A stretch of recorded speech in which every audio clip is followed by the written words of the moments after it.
ಇವತ್ತಿನ ವಿಶೇಷ ಉಪನ್ಯಾಸ ಎ.ಎಸ್. ಭೀಮರಾವ್ ಅವರ ಸ್ಮರಣೆಯಲ್ಲಿ ಏರ್ಪಾಟಾಗಿದೆ. ಎ.ಎಸ್. ಭೀಮರಾಯರು ಮುಮ್ಮಡಿ ಕೃಷ್ಣರಾಜ ಒಡೆಯರಿಗೆ ಬಾಡಿಗಾರ್ಡ್ ಆಗಿದ್ದ, ಭಕ್ಷಿಯಾಗಿದ್ದ ಸುಬ್ಬರಾಯರು ಅಂತ ಇದ್ದರು, ರಾಮರಾಯರು ಅಂತ. ಅವರ ಮನೆತನಕ್ಕೆ ಸೇರಿದವರು. 1922ರಲ್ಲಿ ತುಮಕೂರು ಕೊಲಿಜಿಯೇಟ್ ಹೈಸ್ಕೂಲಿಗೆ ಅಧ್ಯಾಪಕರಾಗಿ ನಿಯೋಜಿತರಾದರು ಎ.ಎಸ್. ಭೀಮರಾಯರು.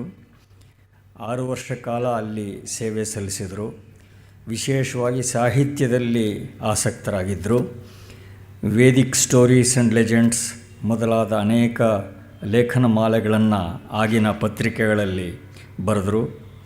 ಅನಂತರ ಬಿ.ಟಿ. ಮಾಡಿಕೊಂಡು ಮೈಸೂರು ಟ್ರೈನಿಂಗ್ ಕಾಲೇಜಿನಲ್ಲಿ ಅಧ್ಯಾಪಕರಾಗಿದ್ದರು. 1935ರಲ್ಲಿ ಮೈಸೂರು ಸಂಸ್ಕೃತ ಮಹಾಪಾಠಶಾಲೆಯ ಪ್ರಿನ್ಸಿಪಲ್ ಪದವಿಗೆ ಇವರ ಹೆಸರು ಸೂಚಿತವಾಗಿತ್ತು. ಆದರೆ ಇವರು ಬೇರೆಯವರ ಅಧೀನದಲ್ಲಿ ನನಗೆ ದುಡಿಯೋದು ಕಷ್ಟ ಅಂತ ಹೇಳಿದ್ರಿಂದ ಅವ್ರನ್ನ ಇನ್ಸ್ಪೆಕ್ಟರ್ ಆಫ್ ಸಂಸ್ಕೃತ್ ಸ್ಕೂಲ್ಸ್ ಪದವಿಗೆ ಆಗಿನ DPI ಆಗಿದ್ದ ಎನ್.ಎಸ್. ಸುಬ್ಬರಾಯರು ನಿಯೋಜನೆ ಮಾಡಿದ್ರು. ಅದರಲ್ಲಿ ಸ್ವತಂತ್ರವಾಗಿ ದೀರ್ಘಕಾಲ ಅವರು ಕೆಲಸ ಮಾಡೋದಕ್ಕೆ ಅವಕಾಶ ಆಯಿತು. ಆದರೆ ಅವರು ಹಾಸನ ಜಿಲ್ಲೆ ಪ್ರವಾಸದಲ್ಲಿದ್ದಾಗ 36ರಲ್ಲಿಯೇ ಅವರು ಹೃದಯಾಘಾತದಿಂದ ತೀರಿಕೊಂಡರು.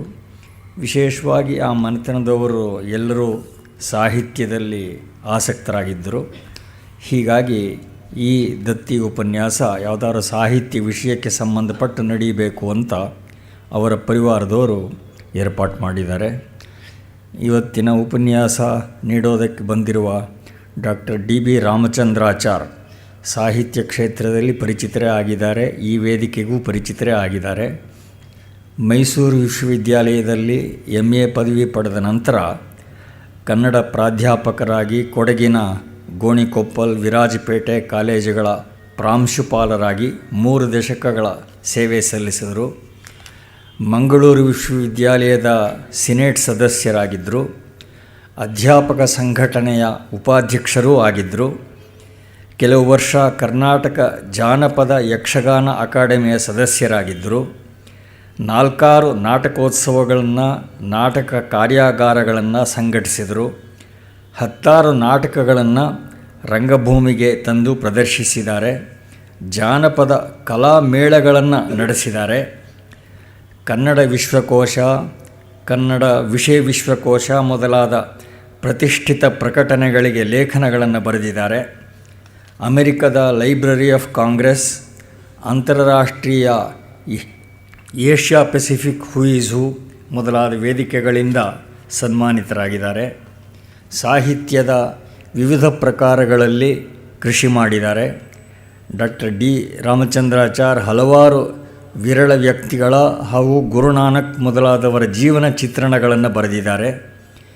ಯಾತ್ರೆ, ಲಹರಿ ಮೊದಲಾದ ಲಲಿತ ಪ್ರಬಂಧ ಸಂಕಲನಗಳನ್ನು ಹೊರತಂದಿದ್ದಾರೆ. ಕುಡಿಯರ ಸಂಸ್ಕೃತಿಯ ಬಗ್ಗೆ ಶೋಧ ಗ್ರಂಥ ಬರೆದಿದ್ದಾರೆ. ಕವಿಗಳು ಕಂಡ ಕೊಡಗು ಮೊದಲಾದ ಉತ್ಕೃಷ್ಟ ಗ್ರಂಥಗಳ ಸಂಪಾದನೆ ಮಾಡಿದ್ದಾರೆ. ಪ್ರವಾಸ ಕಥನ ಬರೆದಿದ್ದಾರೆ. ಭಾವಕಿರಣ ಮೊದಲಾದ 2 ಕವನ ಸಂಗ್ರಹಗಳನ್ನೂ ನೀಡಿದ್ದಾರೆ. ಆಧುನಿಕ ವಚನಗಳ ಸಂಕಲನವನ್ನು ಕೊಟ್ಟಿದ್ದಾರೆ. ನಾಟಕ ಸಾಹಿತ್ಯದಲ್ಲಿ ಮೊದಲಿನಿಂದ ಗಾಢ ಆಸಕ್ತಿ ಬೆಳೆಸಿಕೊಂಡಿದ್ದಾರೆ. ಪೂತಿ ನರಸಿಂಹಾಚಾರ್ಯರ ನಾಟಕಗಳ ಬಗ್ಗೆ ಇವರು ಬರೆದ ಸಂಪ್ರಬಂಧಕ್ಕೆ ಮೈಸೂರು ವಿಶ್ವವಿದ್ಯಾಲಯ ಡಾಕ್ಟರೇಟ್ ಕೊಟ್ಟಿದೆ. ಚಿಕ್ಕವೀರ ರಾಜೇಂದ್ರ, ಅಗ್ನಿಪರೀಕ್ಷೆ, ಆಹ್ಲಾದ ಪ್ರಹ್ಲಾದ ಮೊದಲಾದ 10 ಸ್ವತಂತ್ರ ನಾಟಕಗಳನ್ನು ಬರೆದಿದ್ದಾರೆ. ವಿಶೇಷವಾಗಿ ರಾಮಪಟ್ಟಾಭಿಷೇಕ, ತ್ರಿಜಟೆ, ಸತ್ಯಕಾಮ ಮೊದಲಾದ ಪೌರಾಣಿಕ ವಸ್ತುಗಳನ್ನು ಇರಿಸಿಕೊಂಡು ಇವರು ಬರೆದ ನಾಟಕಗಳು ಬಹಳ ಗಮನ ಸೆಳೆದಿವೆ. ಮಹಾಭಾರತೋತ್ತರ ಪ್ರಸಂಗಗಳನ್ನು ಕುರಿತು ಯಾದವ ವಂಶದ ಅಂತ್ಯವನ್ನು ಚಿತ್ರಿಸಿರುವ ಅಸ್ತಮಾನ ಎಂಬ ಒಳ್ಳೆಯ ನಾಟಕ ಬರೆದಿದ್ದಾರೆ. ಶ್ರೀಕೃಷ್ಣನ ಅಂತ್ಯಕಾಲ ಕುರಿತು ವ್ಯಥೆಗೊಂಡಿದ್ದ ದಾರುಕನನ್ನು ಶ್ರೀಕೃಷ್ಣ ನಾನು ಹೋದೆ ಅಂತ ದುಃಖ ಪಡಬೇಡ, ಬಹುಬೇಗ ನೀನು ನನ್ನ ಜೊತೆಗೆ ಬರ್ತೀಯ ಅಂತ ಸಮಾಧಾನ ಮಾಡ್ತಾನೆ. ಹೀಗೆ ಐತಿಹಾಸಿಕ ಪೌರಾಣಿಕ ವಸ್ತುಗಳಿಗೆ ಮಾನವೀಯ ಸ್ಪರ್ಶ ನೀಡಿರುವ ಉತ್ತಮ ನಾಟಕಕಾರರು ಡಿ ವಿ ರಾಮಚಂದ್ರಾಚಾರ್ಯರು. ಕಳೆದ ವರ್ಷ ಇದೇ ವೇದಿಕೆಯಲ್ಲಿ ಪೂತಿ ನರಸಿಂಹಾಚಾರ್ಯರ ವ್ಯಕ್ತಿ ವೈಶಿಷ್ಟ್ಯಗಳ ಬಗ್ಗೆ ಉಪನ್ಯಾಸ ನೀಡಿದ್ದರು. ಇದೀಗ ಆಧುನಿಕ ಕನ್ನಡ ನಾಟಕ ಸಾಹಿತ್ಯ ಕುರಿತು ತಮ್ಮ ಉಪನ್ಯಾಸವನ್ನು ಆರಂಭಿಸಬೇಕು ಅಂತ ಮಿತ್ರರಾದ ಡಾಕ್ಟರ್ ಡಿ ಬಿ ರಾಮಚಂದ್ರಾಚಾರ್ ಅವರಲ್ಲಿ ಪ್ರಾರ್ಥನೆ ಮಾಡ್ತೇನೆ.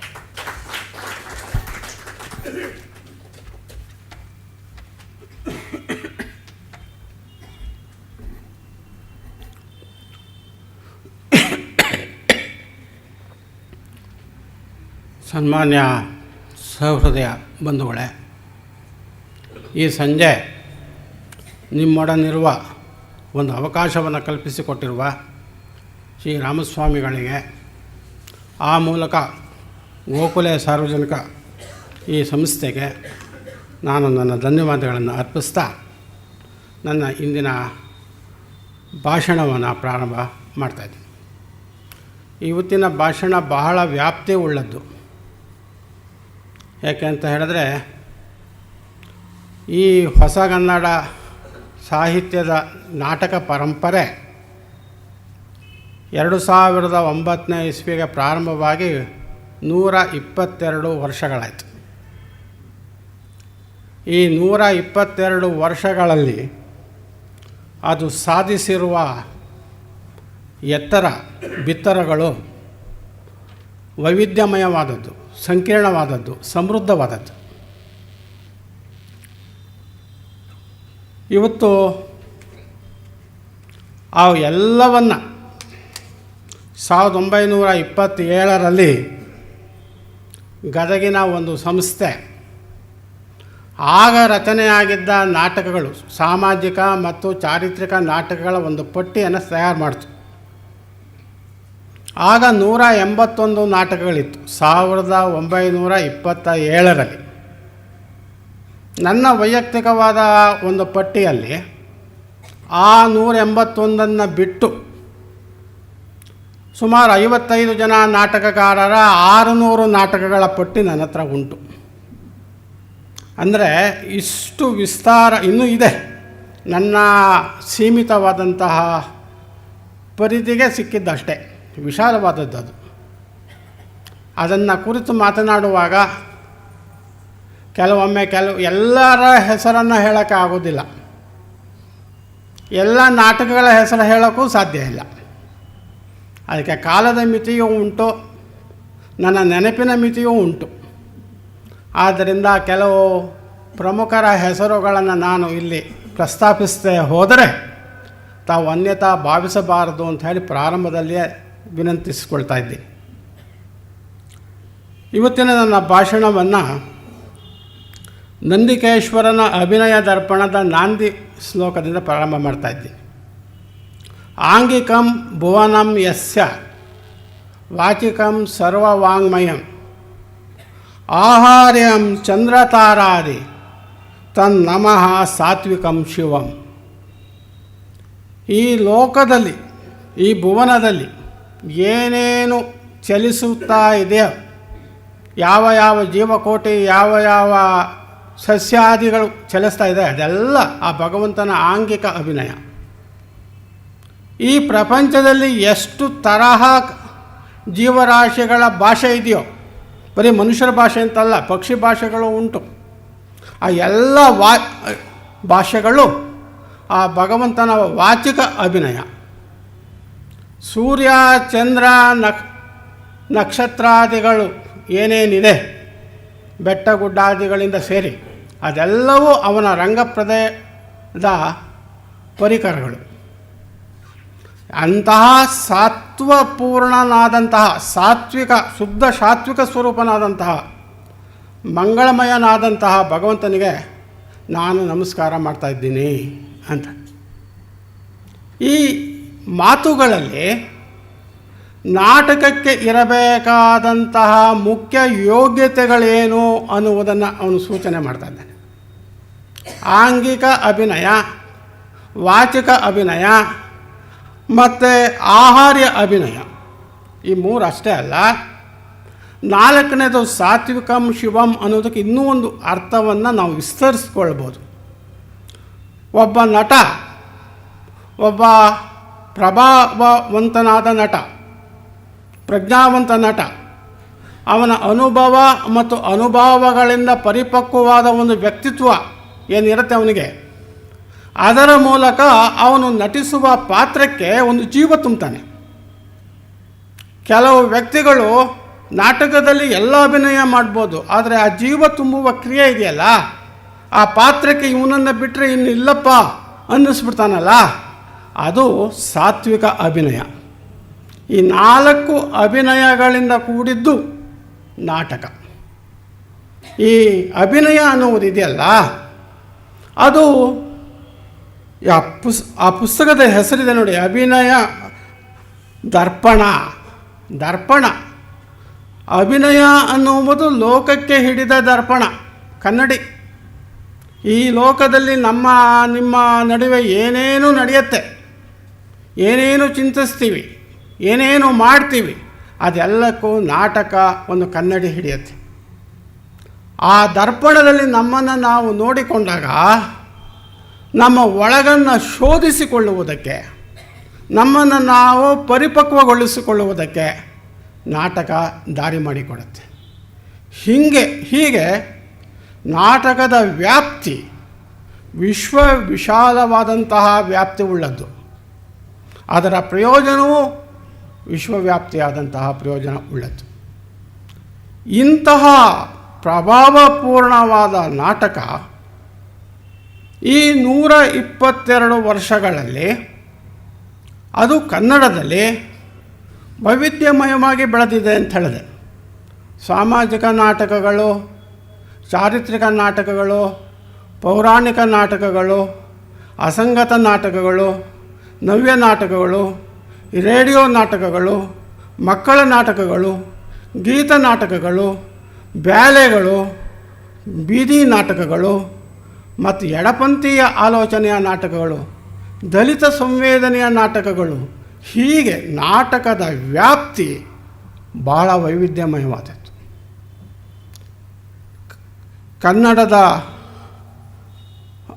ಇಡೀ ಕನ್ನಡದ ಜನಕ್ಕೆ ಒಂದು ದೊಡ್ಡ ಗುಣ ಇದೆ. ಎಲ್ಲೆಲ್ಲಿ ಒಳ್ಳೆಯದಿದೆ ಅದಕ್ಕೆ ನಾವು ಸ್ವಾಗತ ನೀಡ್ತೀವಿ. ಆ ಒಳಿತನ್ನು ನಮ್ಮದನ್ನಾಗಿ ಮಾಡಿಕೊಳ್ಳುವ ಪ್ರಯತ್ನವನ್ನು ನಾವು ಕೈಗೊಳ್ತೀವಿ. ಇದರ ಪ್ರಯತ್ನವಾಗಿ ಇಷ್ಟು ವೈವಿಧ್ಯಮಯವಾದ ನಾಟಕ ಪ್ರಪಂಚ ಈ 122 ವರ್ಷಗಳಲ್ಲಿ ಸೃಷ್ಟಿಯಾಗಿದೆ. ಈ ನಾಟಕಗಳಿಗೆ ಮೂಲ ಪ್ರಾರಂಭ ಹೇಗಾಯ್ತಪ್ಪ ಅಂತ ಯೋಚನೆ ಮಾಡಿದ್ರೆ, ಇದಕ್ಕೆ ಕಾರಣ ಮರಾಠಿಗರ ಪ್ರಭಾವದಿಂದ ಕನ್ನಡದ ನಾಟಕಗಳು ಹುಟ್ಟೋದಕ್ಕೆ, ಬೆಳೆಯೋದಕ್ಕೆ ಸಾಧ್ಯ ಆಯಿತು. ಆಶ್ಚರ್ಯ ಆಗ್ಬೋದು.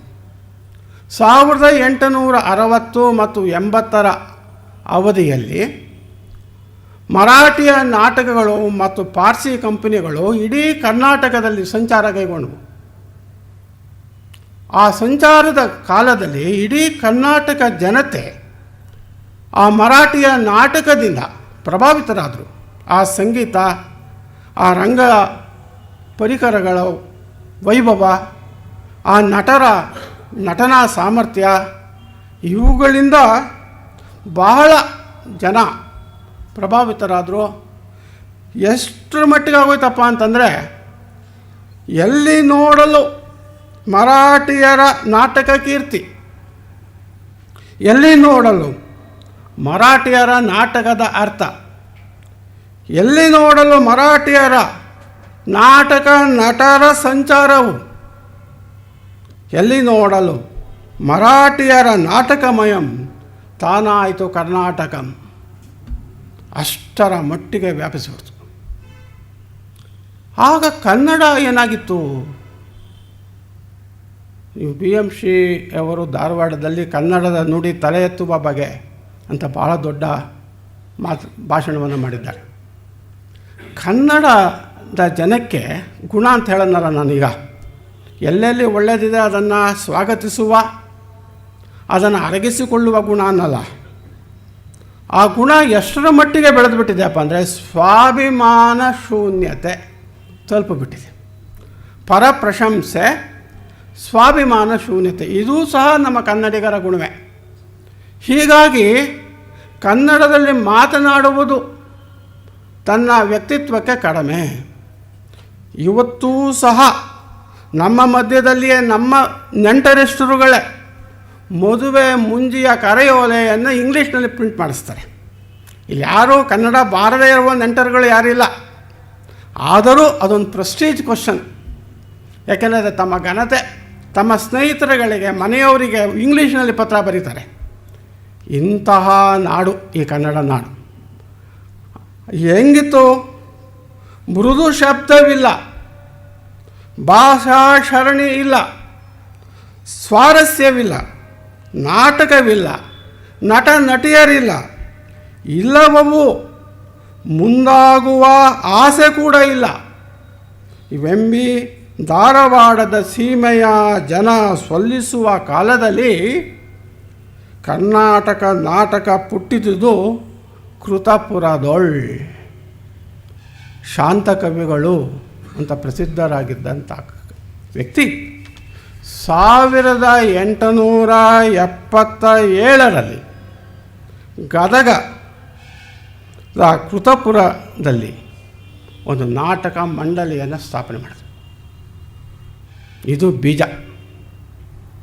ಒಂದು ವಿಚಾರ ಜ್ಞಾಪಿಸ್ಕೋಬೇಕಾದ ನಾವು, ಕನ್ನಡದ ಭಾಷೆಗೆ ವೀರತ್ವವನ್ನು ದಯಪಾಲಿಸಿದಂತಹ ವೀರನಾರಾಯಣನ ಪರಮ ಭಕ್ತ ಕುಮಾರವ್ಯಾಸ ಹುಟ್ಟಿದ್ದು ಗದಗನೇ.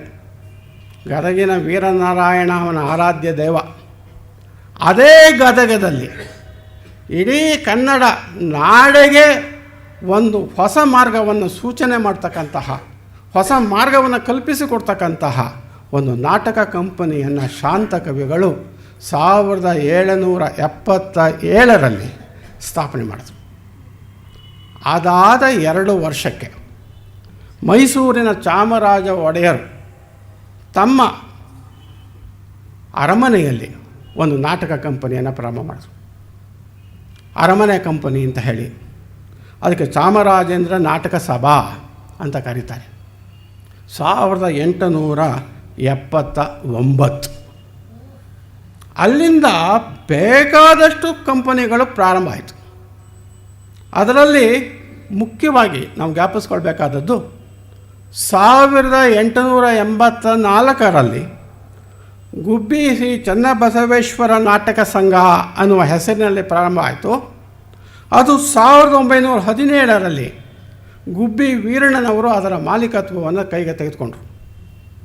ಗುಬ್ಬಿ ಕಂಪನಿ ಅನ್ನುವುದು ಇಡೀ ಕರ್ನಾಟಕ, ಆಂಧ್ರ, ತಮಿಳು ಈ 3 ಪ್ರಾಂತ್ಯಗಳಲ್ಲಿ ದಿಗ್ವಿಜಯವನ್ನು ಸಾಧಿಸಿದಂಥ ಮಹಾ ಕಂಪನಿ.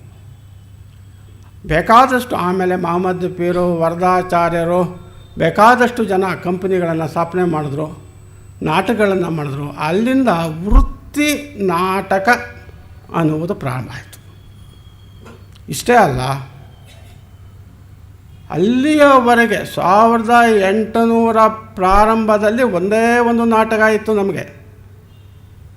ಶ್ರೀಹರ್ಷನ ರತ್ನಾವಳಿಯ ನಾಟಕದ ಒಂದು ರೂಪ ಅಷ್ಟೇ, ಅದು ಮಿತ್ರಾವಿಂದ ಗೋವಿಂದ ಅಂತ. ಅದು ಒಂದು ನಾಟಕ ಬಿಟ್ಟರೆ ಮತ್ತೊಂದು ನಾಟಕ ಇರಲಿಲ್ಲ. 1500 ವರ್ಷಗಳಷ್ಟು ಇತಿಹಾಸವುಳ್ಳ ಕನ್ನಡ ಸಾಹಿತ್ಯದಲ್ಲಿ ಇದ್ದಿದ್ದು ಒಂದೇ ನಾಟಕ. ಅದನ್ನು ಜ್ಞಾಪಟ್ಕೋಬೇಕು ನಾವು. ಆಮೇಲೆ ಈ 1877ರಲ್ಲಿ ಶಾಂತ ಕವಿಗಳು ಕಂಪನಿ ಸ್ಥಾಪನೆ ಮಾಡಿದ ಮೇಲೆ ನಾಟಕಗಳ ಅನುವಾದ ಒಂದು ಪ್ರವಾಹದ ರೀತಿಯಲ್ಲಿ ಆಗೋಯ್ತು. ಶೇಕ್ಸ್ಪಿಯರ್ನ, ಕಾಳಿದಾಸನ, ಸಂಸ್ಕೃತ ಎಲ್ಲ ನಾಟಕಗಳನ್ನು ಕನ್ನಡಕ್ಕೆ ತರುವ ಪ್ರಯತ್ನ ಮಾಡಿದ್ರು. ಆಸ್ಥಾನ ಕವಿಗಳು ಅಲ್ಲದೆ ನಮ್ಮ ಧಾರವಾಡ ಸೀಮೆಯ ಅನೇಕ ಜನ ಆ ಕೆಲಸದಲ್ಲಿ ತಮ್ಮನ್ನು ತೊಡಗಿಸಿಕೊಂಡು ನೂರಾರು ನಾಟಕಗಳನ್ನು ಕನ್ನಡಕ್ಕೆ ತಂದರು. ಇದು ಹೊಸಗನ್ನಡ ನಾಟಕ ಸಾಹಿತ್ಯದ ಮೊದಲನೆಯ ಹಂತ. ಎರಡನೇ ಹಂತ ಪ್ರಾರಂಭ ಆಗೋದು 1919 3 ಜನ ನಾಟಕಕಾರರು ಒಟ್ಟಿಗೆ ಕಾಣಿಸ್ಕೊಳ್ತಾರೆ. ಒಬ್ಬರು ಟಿ.ಪಿ. ಕೈಲಾಸಂ, ಸಂಸ ಮತ್ತು ಶ್ರೀರಂಗ. ಶ್ರೀರಂಗರಿಗೂ ನಾಟಕ ರಚನೆಗೆ ಮೂಲ ಸ್ಫೂರ್ತಿ ಮರಾಠಿ ನಾಟಕಗಳೇ. ಅವರು ತಮ್ಮ ಆತ್ಮಚರಿತ್ರೆಯಲ್ಲಿ ಸ್ಪಷ್ಟವಾಗಿ ಹೇಳಿದ್ದಾರೆ. ಕೈಲಾಸಂ ಅವರ ಟೊಳ್ಳು ಗಟ್ಟಿ ಪ್ರಕಟ ರಂಗದ ಮೇಲೆ ಕಾಣಿಸಿಕೊಂಡು ಇಂದಿಗೆ 90 ವರ್ಷಗಳಾಯಿತು. ಇಂಗ್ಲೀಷ್ ವಿದ್ಯಾಭ್ಯಾಸ ಅಥವಾ ಮೆಕಾಲೆಯವರ ವಿದ್ಯಾಭ್ಯಾಸ ಮತ್ತು ನಮ್ಮ ಪರಂಪರೆಯಿಂದ ಮಕ್ಕಳಿಗೆ ನಮ್ಮ ಮನೆಗಳಲ್ಲಿ ನಾವು ಹಿಂದಿನ ತಂದೆ ತಾಯಿಗಳು ಕಲಿಸ್ತಾ ಇದ್ದಂತಹ ನಡವಳಿಕೆಗಳು, ಇವೆರಡರ ನಡುವೆ ಇರತಕ್ಕಂಥ ವ್ಯತ್ಯಾಸ, ಟೊಳ್ಳು ಯಾವುದು, ಗಟ್ಟಿ ಯಾವುದು, ಇದನ್ನು ಕೈಲಾಸಂ ತಮ್ಮದೇ ಆದ ವ್ಯಂಗ್ಯದ ಶೈಲಿಯಲ್ಲಿ ಆಗಿನ ತಮ್ಮ ಸುತ್ತಲ ಅದು ನಾನು ಸಣ್ಣ ತಪ್ಪು ಮಾಡಿದ್ದೀನಿ. ಈಗ ಇದಕ್ಕಿಂತ ಹಿಂದೆ ಒಂದು ಮಾತು ನಾನು ಹೇಳಬೇಕಾಗಿತ್ತು. 1887 ಬೊಂಬಾಯಿ ಪ್ರಾಂತ್ಯದಿಂದಲೇ ಒಂದು ಸ್ವತಂತ್ರ ನಾಟಕ ಪ್ರಕಟ ಆಯಿತು. ಇಗ್ಗಪ್ಪ ಹೆಗ್ಗಡೆಯ ವಿವಾಹ ಪ್ರಹಸನ ಅಂತ ಹೇಳಿ ಆ ನಾಟಕದ ಹೆಸರು.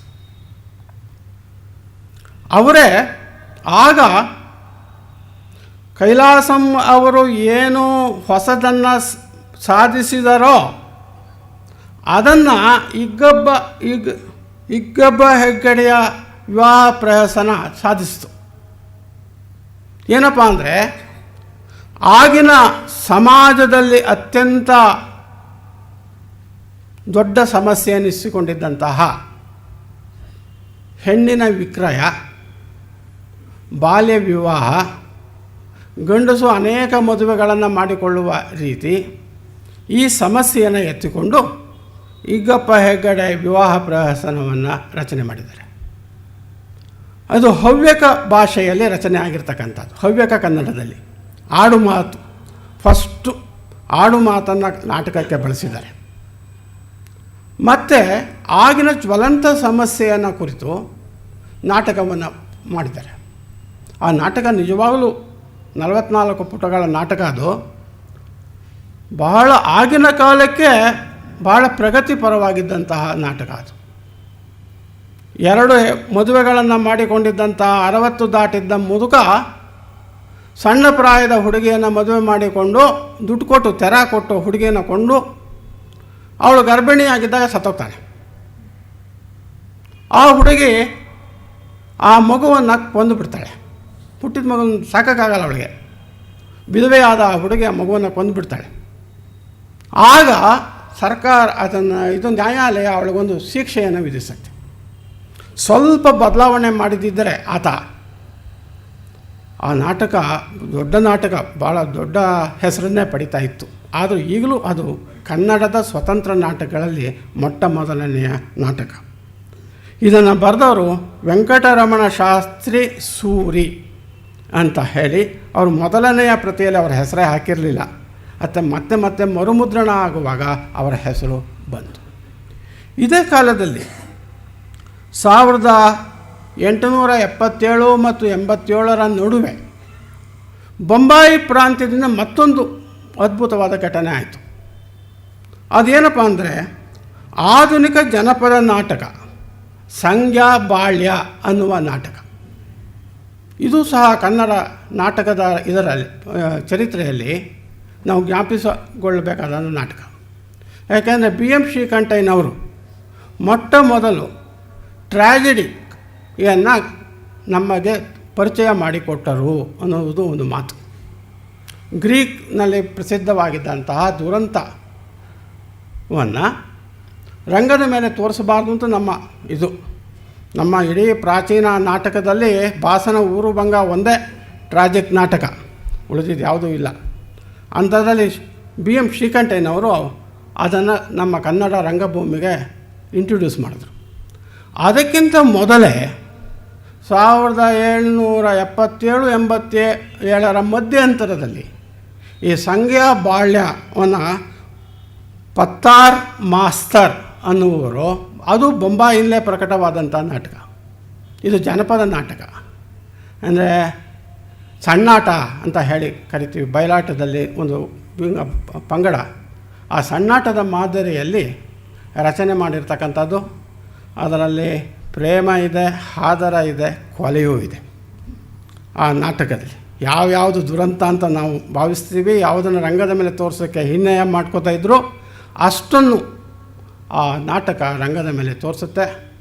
ಅದು ಆಗಿನ ಕಾಲಕ್ಕೆ ಬಹಳ ಪ್ರಸಿದ್ಧಿಯನ್ನು ಪಡೆದಂತಹ ನಾಟಕ. ಇವೆರಡು ವಿಚಾರ ನಿಮಗೆ ಹೇಳುವಾಗ ಬಿಟ್ಟೋಗ್ಬಿಡ್ತು. ಎರಡನೇ ಹಂತ ಕೈಲಾಸಮರವರ ಟೊಳ್ಳುಗಟ್ಟಿ. ಇವತ್ತು ಸಹ ಆ ಟೊಳ್ಳುಗಟ್ಟಿಯಲ್ಲಿ ಪುಟ್ಟು ಅನ್ನುವ ಪಾತ್ರ ಬರ್ತಾನೆ. ಅವನು ಪುಸ್ತಕವನ್ನು ಬಿಟ್ಟು ಬೇರೆ ಪ್ರಪಂಚ ಕಾಣದ ವ್ಯಕ್ತಿ. ಸದಾ ಪುಸ್ತಕದಲ್ಲಿ ಮಗ್ನನಾಗಿ ಓದಬೇಕು, ದೊಡ್ಡವನಾಗಬೇಕು, ಪ್ರಸಿದ್ಧಿ ಆಗಬೇಕು, ಇದು ಅವನ ಒಳಗಡೆ ಇರ್ತಕ್ಕಂತಹ ಆಸೆ. ಅದಕ್ಕೆ ಅವನ ತಂದೆ ಪುಷ್ಟಿಯನ್ನು ಕೊಡ್ತಾ ಇರ್ತಾನೆ. ತಾಯಿ ಕಾಯಿಲೆ ಬಿದ್ದು ಮಲಗಿದ್ರೂ ಆ ತಾಯಿಯ ಕಡೆ ಗಮನ ಇಲ್ಲ, ಮನೆಯ ಯಾರೂ ಅವನಿಗೆ ಬೇಕಾಗಿಲ್ಲ. ಅಂತಹ ಒಂದು ಪಾತ್ರ ಅದು. ಮನೆಗೆ ಬೆಂಕಿ ಬಿದ್ದುಬಿಡುತ್ತೆ. ಆಗ ಅವನು ತನ್ನ ಪುಸ್ತಕವನ್ನು ಎತ್ಕೊಂಡು ಆಚೆ ಓಡೋಗ್ತಾನೆ. ಮನೆಯನ್ನು ಯಾರು ರಕ್ಷಣೆ ಮಾಡುವ ಅಥವಾ ಸಹಾಯ ಮಾಡುವ ಯೋಚನೆಯನ್ನು ಮಾಡೋದಿಲ್ಲ. ಇವತ್ತು 90 ವರ್ಷದ ಮೇಲೆ ನಮ್ಮ ಕೇಂದ್ರ ಸರ್ಕಾರದ ಮಂತ್ರಿಗಳು ವಿದ್ಯಾಭ್ಯಾಸದಲ್ಲಿ ಪರಿವರ್ತನೆ ತರಬೇಕು ಅಂತ ಪ್ರಯತ್ನ ಪಡ್ತಾ ಇದ್ದಾರೆ. ಇವತ್ತು ನಮ್ಮ ಹುಡುಗರು ಏನಾಗ್ತಾ ಇದ್ದಾರೆ ಅಂದರೆ, ಎಲ್ಲರೂ ಅಲ್ಲ, ಆಗಲೂ ಎಲ್ಲರೂ ಪುಟ್ಟುವಿನ ಥರ ಇರಲಿಲ್ಲ. ಏಕೆಂದರೆ AR ಕೃಷ್ಣಶಾಸ್ತ್ರಿಗಳು ಆ ನಾಟಕ ಬಂದ ತಕ್ಷಣವೇ ಅದಕ್ಕೊಂದು ವಿಮರ್ಶೆ ಬರೆದಿದ್ದಾರೆ. ಪ್ರಬುದ್ಧ ಕರ್ನಾಟಕದಲ್ಲಿ ಪ್ರಕಟ ಆಗಿದೆ ಅದು. ಇದು ಕೈಲಾಸಂರವರ ಏಕಪಕ್ಷೀಯವಾದಂತಹ ಧೋರಣೆ ಅಂತ ಹೇಳಿ ಅವರು ಗುರುತಿಸ್ತಾರೆ. ಇವತ್ತು ಏನಾಗಿದೆ, ಇವತ್ತು ನಮ್ಮ ಅದರಲ್ಲೂ IT ಮಕ್ಕಳು ಕಂಪ್ಯೂಟರ್ನ ಬಿಟ್ಟು ಆ ಕಡೆ ಅಲ್ಲಾಡೋದಿಲ್ಲ. ಅವರು ಯಾರ ಜೊತೆಯೂ ಮಾತೇ ಬೇಕಿಲ್ಲ ಅವ್ರಿಗೆ. ಅವರು ಯಾವಾಗಲೂ ಕಂಪ್ಯೂಟರ್ ಮುಂದೆ ಕುಳಿತುಕೊಂಡು ಜೀವನವನ್ನೇ ಅದರಲ್ಲಿ ಮಗ್ನ ಮಾಡ್ಕೊಂಡ್ಬಿಟ್ಟಿದ್ದಾರೆ. ಒಬ್ಬರನ್ನೊಬ್ಬರು ಪ್ರೀತಿಸುವುದು ಸಹ ಚಾಟಿಂಗ್ ಅನ್ನುವ ಮೂಕ ಭಾಷೆಯಲ್ಲಿ. ಇಂತಹ ಪರಿಸ್ಥಿತಿ. ಇವತ್ತೇನಾರು ಬೆಂಕಿ ಬಿದ್ದರೆ ಅವರು ಲ್ಯಾಪ್ಟಾಪ್ ಎತ್ಕೊಂಡು ಓಡೋಗ್ಬಿಡ್ತಾರೆ ಅಷ್ಟೇ. ಪುಸ್ತಕ ಎತ್ಕೊಂಡು ಹೋದಂಗೆ ಅವ್ರು ಲ್ಯಾಪ್ಟಾಪನ್ನು ಎತ್ಕೊಂಡು ಹೋಗ್ತಾರೆ. ಇಂತಹ ಪರಿಸ್ಥಿತಿ ಇದೆ.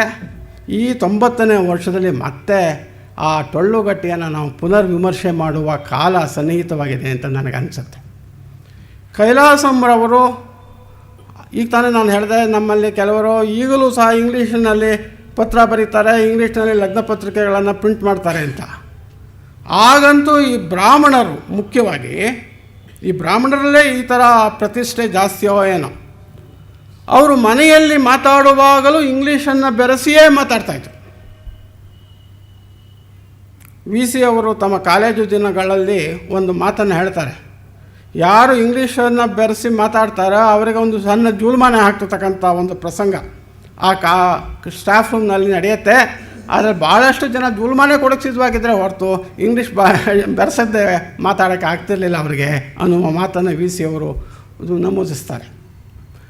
ಆ ಮಧ್ಯಮ ವರ್ಗದ ಬ್ರಾಹ್ಮಣರು ಇಂಗ್ಲೀಷನ್ನು ಬೆರೆಸಿ ಮಾತನಾಡ್ತಕ್ಕಂಥ ಅವರ ಭಾಷೆಯನ್ನು ನಾಟಕದ ಭಾಷೆಯನ್ನಾಗಿ ಕೈಲಾಸಂ ಆರಿಸಿಕೊಂಡರು. ಅಷ್ಟೇ ಅಲ್ಲ, ಅವರು ಸೂಟು ಬೂಟುಗಳನ್ನು ಹಾಕಿಕೊಂಡು ಅಂಗಾರ, ಅಕ್ಷತೆ, ವಿಭೂತಿ, ನಾಮಗಳನ್ನು ಬಳದುಕೊಂಡು ಓಡಾಡುವ ವಿಚಿತ್ರವಾದ ವೇಷವನ್ನು ರಂಗದ ಮೇಲೆ ತಂದರು. ಅಂದರೆ ಇಬ್ಬಂದಿತನ. ಈ ಕಡೆ ಬ್ರಿಟಿಷರ ಹಾಗೆ ಇರೋಕ್ಕೂ ಆಗಲ್ಲ, ಅಥವಾ ನಮ್ಮ ವೈದಿಕರ ಥರ ಇರೋಕ್ಕೂ ಆಗಲ್ಲ. ಮಧ್ಯಂತರ ಸ್ಥಿತಿಯಲ್ಲಿದ್ದಂತಹ ಆಗಿನ ಕಾಲದ ಬ್ರಾಹ್ಮಣರ ಚಿತ್ರ. ಮತ್ತು ಮಡಿಯಂಗ್ಸರುಗಳು, ಅಂದರೆ ಮನೆ ತಪ್ಪಿದ ಹುಡುಗರು ತಲೆಯನ್ನು ಬೋಳಿಸಿ, ಬೇಂದ್ರೆಯವರು ಹೇಳುವ ಹಾಗೆ ತಲೆಭಾರ ಇಳಿದಿತ್ತು, ಅಂಗಾರ ಬೆಳೆದಿತ್ತು, ಮೈಯ ಮುಚ್ಚಿತ್ತು ಕೆಂಪು ಸೀರೆ ಅಂತಹ ಆ ವಿಧವೆಯರ ಚಿತ್ರ.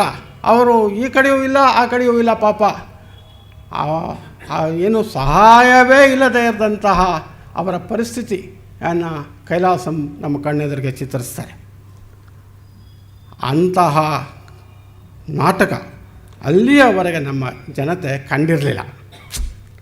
ಒಂದು ಹೊಸ ಕ್ರಾಂತಿ, ಕನ್ನಡಕ್ಕೊಬ್ಬನೇ ಕೈಲಾಸಂ ಅನ್ನುವ ಮಾತು ಶಾಶ್ವತವಾಗಿ ನಿಲ್ಲುವ ಹಾಗೆ ಕೈಲಾಸಂ ಅದ್ಭುತವಾದಂತಹ ನಾಟಕಗಳನ್ನು ರಚನೆ ಮಾಡಿದ್ರು. ಸುಮಾರು 17 ನಾಟಕಗಳನ್ನು ಅವರು ರಚನೆ ಮಾಡಿದರು.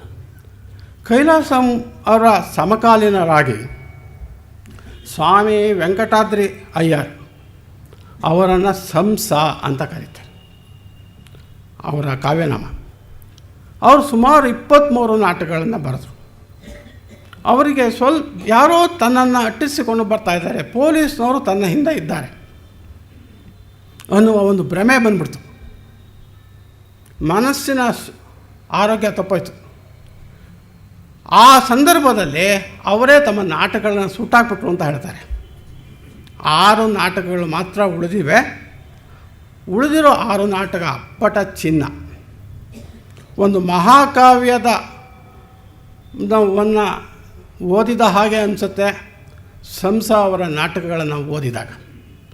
ಒಂದು ಚಾರಿತ್ರಿಕ ಜೀವನವನ್ನು, ಚಾರಿತ್ರಿಕ ಬದುಕನ್ನು, ಆಗಿನ ಕಾಲದ ರಾಜ ಮಹಾರಾಜರುಗಳ ಜೀವನವನ್ನು ಆಗಿನ ಕಾಲದ ಭಾಷೆಯಲ್ಲಿಯೇ ಮೈಸೂರಿನ ಅನೇಕ ಪುಸ್ತಕಗಳನ್ನು ಅವರು ಪರಿಶೀಲಿಸಿ ಆ ಭಾಷೆಯನ್ನು ಕರಗತ ಮಾಡಿಕೊಂಡು ಅವರು ಬರೆದರು. ಅದರಲ್ಲಿ ಸುಗುಣ ಗಂಭೀರ, ಬಿರುದಂತೆಂಬರಗಂಡ, ಮಂತ್ರಶಕ್ತಿ, ವಿಗಡ ವಿಕ್ರಮರಾಯ, ವಿಜಯ ನಾರಸಿಂಹ, ಬೆಟ್ಟದರಸು, ಈ 6 ನಾಟಕಗಳು ಮೈಸೂರು ರಾಜರ ಮನೆತನದ ಚರಿತ್ರೆಗೆ ಸಂಬಂಧಪಟ್ಟದ್ದು. ಇವತ್ತು ಆ ನಾಟಕಗಳು ಸಿಕ್ಕತ್ತೆ. ಇದು ಕೈಲಾಸಂ ಅವರಿಗೆ ತೀರಾ ಬೇರೆಯಾದಂಥ ರೀತಿ. ಕೈಲಾಸಂ ಅವರು ಆಡು ಭಾಷೆಯನ್ನು ತೆಗೆದುಕೊಂಡು ಬಂದರು. ಅಂದಿನ ಸಮಾಜದ ಲೋಪದೋಷಗಳನ್ನು ರಂಗದ ಮೇಲೆ ತಂದರು. ಆದರೆ ಸಂಸ ಅವರು ಆಗ ಜನರು ಮಾತನಾಡದಿದ್ದ ಭಾಷೆಯನ್ನು ನಾಟಕದ ಭಾಷೆಯನ್ನಾಗಿ ತೆಗೆದುಕೊಂಡರು. ಕಳೆದು ಹೋಗಿದ್ದಂತಹ ಚಾರಿತ್ರಿಕ ವ್ಯಕ್ತಿಗಳ ಜೀವನವನ್ನು ರಂಗದ ಮೇಲೆ ತಂದರು. ಆದರೆ ಅವರ ಪ್ರಭಾವ ಭಾಳ ದೊಡ್ಡದು. ಇವತ್ತಿಗೂ ಸಂಸರ ನಾಟಕಗಳನ್ನು ಭಾಳ ಗಂಭೀರವಾಗಿ ಅಧ್ಯಯನ ಮಾಡ್ತಕ್ಕಂತಹ ಸಾಹಿತ್ಯ ವಿದ್ಯಾರ್ಥಿಗಳಿದ್ದಾರೆ. ಅದಕ್ಕೆ ಉದಾಹರಣೆ ನೋಡಿ, ಹುತ್ತಬ ಬಡಿದರೆ ಅಂತ ಹೇಳಿ ಆ ವಿಗಡ ವಿಕ್ರಮರಾಯನ ನಾಟಕವನ್ನು ಆಧರಿಸಿ KV ನಾರಾಯಣ್ ಮತ್ತು ಪ್ರಸನ್ನ ಅವರು ರಂಗದ ಮೇಲೆ ತಂದರು. ಅದು ಒಂದು ಹೊಸ ಅಲೆಯ ಪರಂಪರೆಯನ್ನು, ಪ್ರಗತಿಪರ ಪರಂಪರೆಯನ್ನು ಸ್ಥಾಪನೆ ಮಾಡಿತು. ಮತ್ತು ನಮ್ಮ ಲಂಕೇಶ್ರವರು ಆ ಪೊಲೀಸರಿಗೆ ಹೆದರಿಕೊಂಡು ಆತ್ಮಹತ್ಯೆ ಮಾಡಿಕೊಂಡ ಸಂಸರ ಜೀವನವನ್ನು ಕುರಿತು ಪೊಲೀಸರಿದ್ದಾರೆ ಅನ್ನುವ ನಾಟಕವನ್ನು ಬರೆದರು. ಮತ್ತು ಭಾಳ ಪ್ರಸಿದ್ಧ ವಿಮರ್ಶಕರಾದ KRM ನಾಗರಾಜ ಅವರು ನೀಗಿಕೊಂಡ ಸಂಸ ಅಂತ ಹೇಳಿ ನಾಟಕ ಬರೆದರು. ಅಂದರೆ ಸಂಸರು ಕಾಲವಾದ ನಂತರವೂ ಅವರ ಪ್ರಭಾವ ನಮ್ಮ ಕನ್ನಡ ನಾಟಕಕಾರರ ಮೇಲೆ ಹೇಗೆ ಆಗಿದೆ ಎನ್ನುವುದಕ್ಕೆ ಇದು ಉದಾಹರಣೆಗಳು. ಇನ್ನು ಶ್ರೀರಂಗರು ತಮ್ಮ ಮೊದಲ ನಾಟಕ ಸ್ವಾರ್ಥ ತ್ಯಾಗ ಅನ್ನುವ ನಾಟಕವನ್ನು ಬರೆದಾಗ ಅವರಿಗೆ 16 ವರ್ಷ. ಮುಂದೆ ಅವರು ಸುಮಾರು 65 ವರ್ಷ ಕನ್ನಡದಲ್ಲಿ 111 ನಾಟಕಗಳನ್ನು ಬರೆದರು. ಸುಮಾರು 65 ಏಕಾಂಕಗಳನ್ನು ಬರೆದರು. 111ರಲ್ಲಿ 65 ಏಕಾಂಕಗಳು. ಸುಮಾರು 35 ರಂಗಕ್ಕೆ ಸಂಬಂಧಪಟ್ಟಂತಹ ಪಾಂಡಿತ್ಯಪೂರ್ಣವಾದಂತಹ ಲೇಖನಗಳನ್ನು ಬರೆದರು. ಅದರಲ್ಲಿ ಇಂಗ್ಲೀಷು ಲೇಖನಗಳು ಉಂಟು, ಕನ್ನಡ ಲೇಖನಗಳು ಉಂಟು. ಭಾರತೀಯ ರಂಗಭೂಮಿಯನ್ನು ಕುರಿತು ಮತ್ತು ಕನ್ನಡದ ರಂಗಭೂಮಿಯನ್ನು ಕುರಿತು ಬರೆದರು. ಕಾದಂಬರಿಗಳನ್ನು ಬರೆದರು. ಬಹಳ ಪ್ರತಿಭಾವಂತ ವ್ಯಕ್ತಿ. ಶ್ರೀರಂಗ ಅಂದರೆ ಅದೇ ಒಂದು ಇನ್ಸ್ಟಿಟ್ಯೂಷನ್ ಥರ. ಆ 65 ವರ್ಷಗಳ ಕಾಲ ಶ್ರೀರಂಗರು ನಾಟಕದ ನಟನೆಯ ತರಬೇತಿಯನ್ನು ಕೊಟ್ಟರು. ನಾಟಕ ಅಕಾಡೆಮಿ ಅಧ್ಯಕ್ಷರೂ ಆಗಿದ್ದರು ಅವರು. ಮತ್ತು ಅಖಿಲ ಭಾರತದ ವ್ಯಾಪ್ತಿಯಲ್ಲಿ ರಂಗಜೀವನಕ್ಕೆ ಒಂದು ಹೊಸ ಸ್ಫೂರ್ತಿಯನ್ನು ತಂದುಕೊಟ್ರು. ಇಷ್ಟಾದರೂ ಶ್ರೀರಂಗರನ್ನು ನಾವು ಭಾರತದ ನಕ್ಷೆಯಲ್ಲಿ ಭಾಳ ದೊಡ್ಡ ನಾಟಕಗಾರ ಅಂತ ಹೇಳೋದಕ್ಕೆ ಆಗ್ತಾಯಿಲ್ಲ. ಯಾಕಪ್ಪ ಅಂದರೆ ಅವರು ಸ್ವತಂತ್ರ ಪೂರ್ವದಲ್ಲಿ ಏನು ಆಲೋಚನೆ ಮಾಡ್ತಾಯಿದ್ರು ಅದೇ ಆಲೋಚನೆಗಳೇ ಅವರ ಬೇರೆ ಬೇರೆ ನಾಟಕಗಳಲ್ಲಿ ಮತ್ತೆ ಪುನರಾವರ್ತನೆ ಆಯಿತು. ಅವರ ಅತ್ಯಂತ ಪ್ರಸಿದ್ಧವಾದ ನಾಟಕ ಅಶೋಕಚಕ್ರ ಮತ್ತು ಕತ್ತಲೆ ಬೆಳಕು, ಕೇಳು ಜನ್ಮೇಜಯ, ಈ ನಾಟಕಗಳು ಅಖಿಲ ಭಾರತ ಮಟ್ಟದಲ್ಲಿ ಪ್ರದರ್ಶನಗೊಂಡರೂ ಆ ನಾಟಕದ ವಿಚಾರ ಸ್ವತಂತ್ರ ಪೂರ್ವದ ವಿಚಾರವೇ ಆಗಿದ್ದರಿಂದ ಶ್ರೀರಂಗರಿಗೆ ಸಿಕ್ಕಬೇಕಾಗಿದ್ದಂಥ ಸ್ಥಾನ ಸಿಕ್ಕಲಿಲ್ಲ. ಈ 3 ಜನ, ಕೈಲಾಸಂ, ಸಂಸ ಮತ್ತು ಶ್ರೀರಂಗ, ಈ 3 ಜನವು ರಂಗವನ್ನು ದೃಷ್ಟಿಯಲ್ಲಿ ಇಟ್ಟುಕೊಂಡು ರಂಗಕ್ಕೋಸ್ಕರವೇ, ಸ್ಟೇಜ್ಗೋಸ್ಕರವೇ ನಾಟಕವನ್ನು ಬರೆದಂತಹ ಮಹನೀಯರು. 1926ರಲ್ಲಿ, ಅಂದರೆ ಇದು 1919ರ ಮಾತು, 26ರಲ್ಲಿ BM ಶ್ರೀಕಂಠಯ್ಯನವರು ಕನ್ನಡಕ್ಕೆ ಒಂದು ಹೊಸ ಮಾರ್ಗವನ್ನು, ಹೊಸ ಕವಿತೆ, ಇಂಗ್ಲೀಷ್ ಗೀತೆಗಳು, ಹೊಸ ಕಾವ್ಯ ಪ್ರಕಾರವಂತ ಬಾಗಿಲು ತೆರೀತು. ಹಾಗೆಯೇ ನಮ್ಮ ಪ್ರಾಚೀನ ಗ್ರಂಥಗಳಲ್ಲಿ ನಾಟಕೀಯ ಅಂಶಗಳು ಬೇಕಾದಷ್ಟು ಇದೆ ಎನ್ನುವುದನ್ನು ಅವರ ಕಥಾಯುದ್ಧ ನಾಟಕಂ ನಮ್ಮ ಗಮನಕ್ಕೆ ತಂದರು. ಮತ್ತು ಪಾರಸೀಕರು ಎನ್ನುವ ಗ್ರೀಕ್ ನಾಟಕವನ್ನು ಅವರೇ ಅನುವಾದ ಮಾಡಿದ್ರು. ಮತ್ತು ಗ್ರೀಕ್ ನಾಟಕದ ಮಾದರಿಯಲ್ಲಿ ನಮ್ಮ ಭಾರತದ ಅಶ್ವತ್ಥಾಮನ ಕಥೆಯನ್ನು ಎತ್ತಿಕೊಂಡು ಅಶ್ವತ್ಥಾಮನ್ ಎನ್ನುವ ನಾಟಕವನ್ನು ಬರೆದರು. ಇದು ಅಶ್ವತ್ಥಾಮನ್ ನಾಟಕ, ಗದಾಯುದ್ಧ ನಾಟಕ ಮತ್ತು ಪಾರಸೀಕರು 3 ದುರಂತ ನಾಟಕಗಳು. ಮೊದಲ ಬಾರಿಗೆ ಕನ್ನಡದ ರಂಗಭೂಮಿಯ ಮೇಲೆ, ಕನ್ನಡದ ರಂಗಭೂಮಿಯನ್ನು ಭಾರತೀಯ ರಂಗಭೂಮಿಯ ಮೇಲೆ ದುರಂತದ ಒಂದು ಪಾತ್ರವನ್ನು ತರುವ ಪ್ರಯತ್ನವನ್ನು BM ಶ್ರೀಕಂಠಯ್ಯನವರು ಮಾಡಿದ್ರು. BM ಶ್ರೀಕಂಠಯ್ಯನವರ ಮಾಧ್ಯಮ ಏನು ಅಂದರೆ ಪದ್ಯ. ಈ ಪದ್ಯ ಮಾಧ್ಯಮದವನ್ನು ಮುಂದೆ ಅವರ ಪರಂಪರೆಯನ್ನು ಬೆಳೆಸಿದವರು ಬೇಕಾಷ್ಟು ಜನ ಇದ್ದಾರೆ. ಅವರಲ್ಲಿ ಮುಖ್ಯವಾಗಿ ನಾನು 3 ಜನರನ್ನು ಮಾತ್ರ ಇಲ್ಲಿ ಪ್ರಸ್ತಾಪ ಮಾಡ್ತಾಯಿದ್ದೀನಿ. ಮಾಸ್ತಿ ಅವರು, ಕುವೆಂಪು, DVG ಮತ್ತು ಪೂತಿನ. ಮಾಸ್ತಿಯವರು 24 ನಾಟಕಗಳನ್ನು ಬರೆದಿದ್ದಾರೆ. ಅದರಲ್ಲಿ ಬಹಳ ಪ್ರಸಿದ್ಧವಾದ ನಾಟಕ ಅವರ ಕಾಕನ ಕೋಟೆ.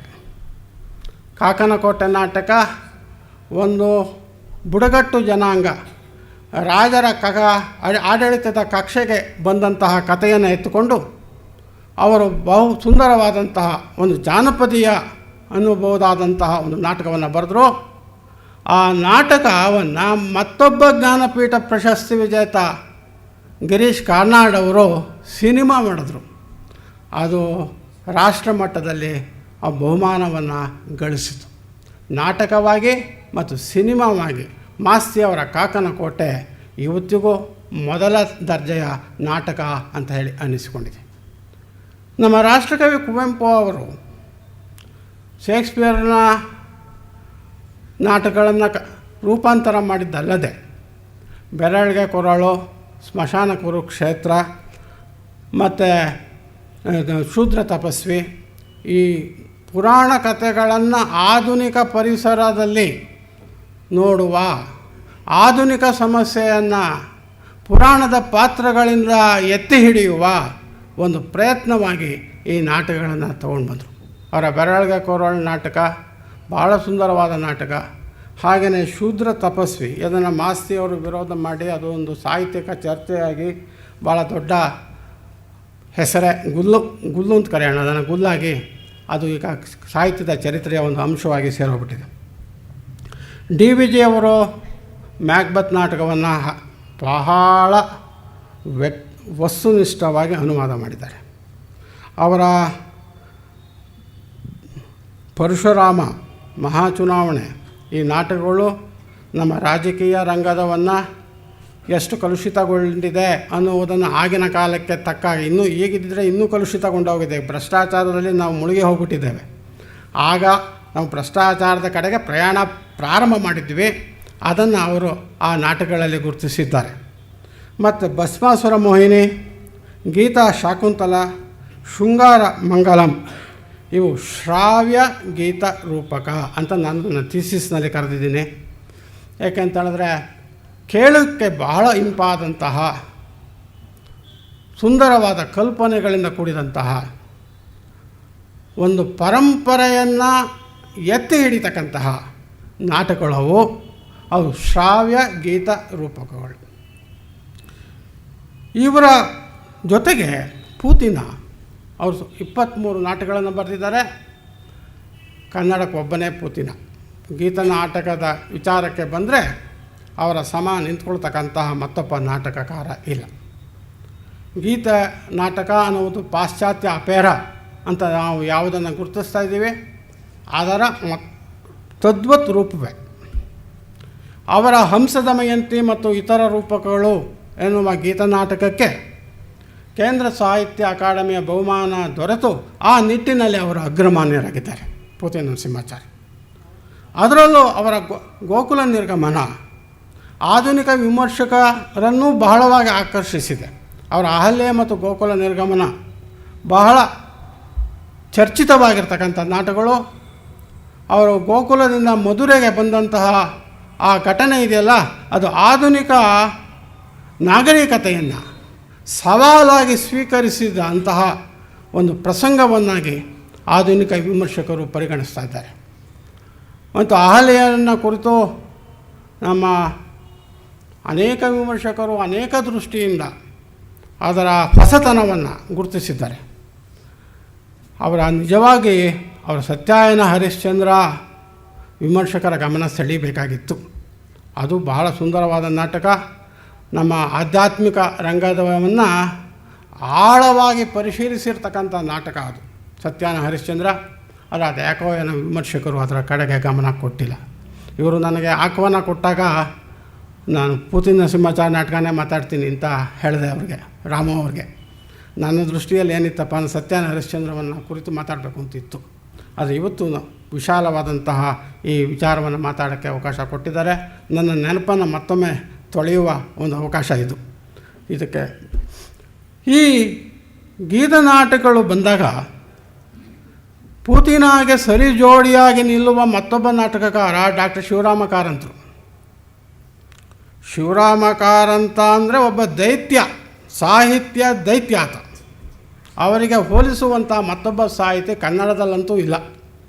ಅವರು ಕಾದಂಬರಿ, ನಾಟಕ, ವಿಮರ್ಶೆ ಮತ್ತು ಪ್ರಬಂಧ, ಹರಟೆ, ಬ್ಯಾಲೆ, ಯಕ್ಷಗಾನ ಯಾವುದು ಕೇಳ್ತೀರ ನೀವು, ಚಿತ್ರ ಬರೆಯುವುದರಿಂದ ಹಿಡಿದು ನಾಟಕಗಳನ್ನ ನಿರ್ದೇಶನ ಮಾಡುವುದರಿಂದ ಹಿಡಿದು ಸಿನಿಮಾನ ನಿರ್ದೇಶನದವರೆಗೆ ಅವರು ಕೈ ಹಾಕಿದ್ದು ಭಾಳ ಅದ್ಭುತವಾದಂತಹ ವ್ಯಕ್ತಿತ್ವ.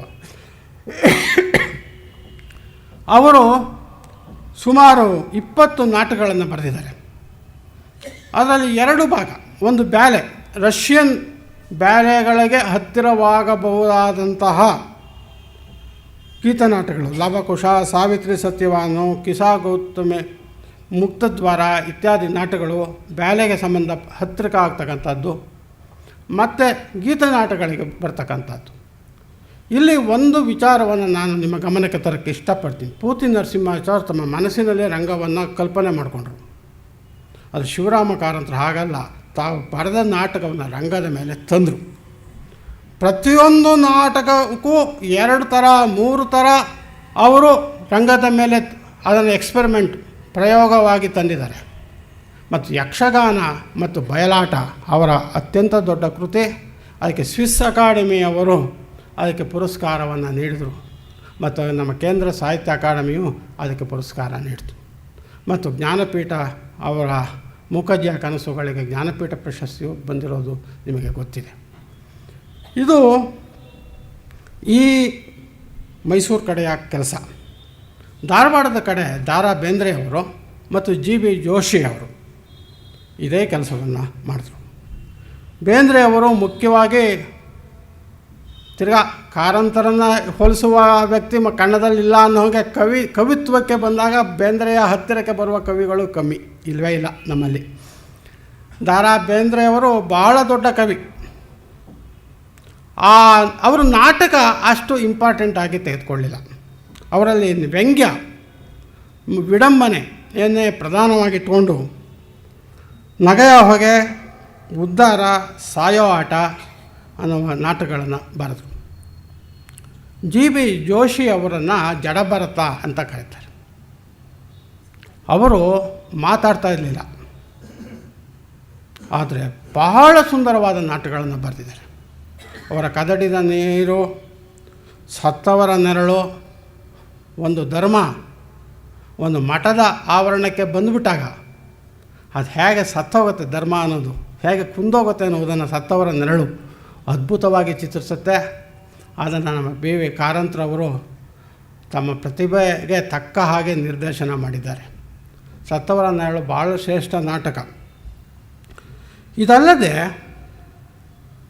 ಮೈಸೂರು ಮಹಾರಾಜ ಕಾಲೇಜಿನ ಅಲ್ಲಿ ನಾಟಕಗಳನ್ನು ಆಡುವ ಒಂದು ದೊಡ್ಡ ಉತ್ಸಾಹದ ತಂಡ ಆ ಕಾಲಕ್ಕೆ ಇತ್ತು. ಅವರು ಯಾವ್ಯಾವ ನಾಟಕ, ಕೈಲಾಸಮಯ, ಸಂಸ, ಕಾರಂತ, ಇವರ ಎಲ್ಲರ ನಾಟಕಗಳ, ಅದರಲ್ಲೂ ಮುಖ್ಯವಾಗಿ ಏನು ಮೂರ್ತಿರಾಯರ ಆಷಾಢಭೂತಿ ನಾಟಕ ಮೊಟ್ಟ ಮೊದಲು ರಂಗದ ಮೇಲೆ ಬಂದಿದ್ದು ಮಹಾರಾಜ ಕಾಲೇಜಿನ ರಂಗಭೂಮಿಯ ಮೇಲೆ.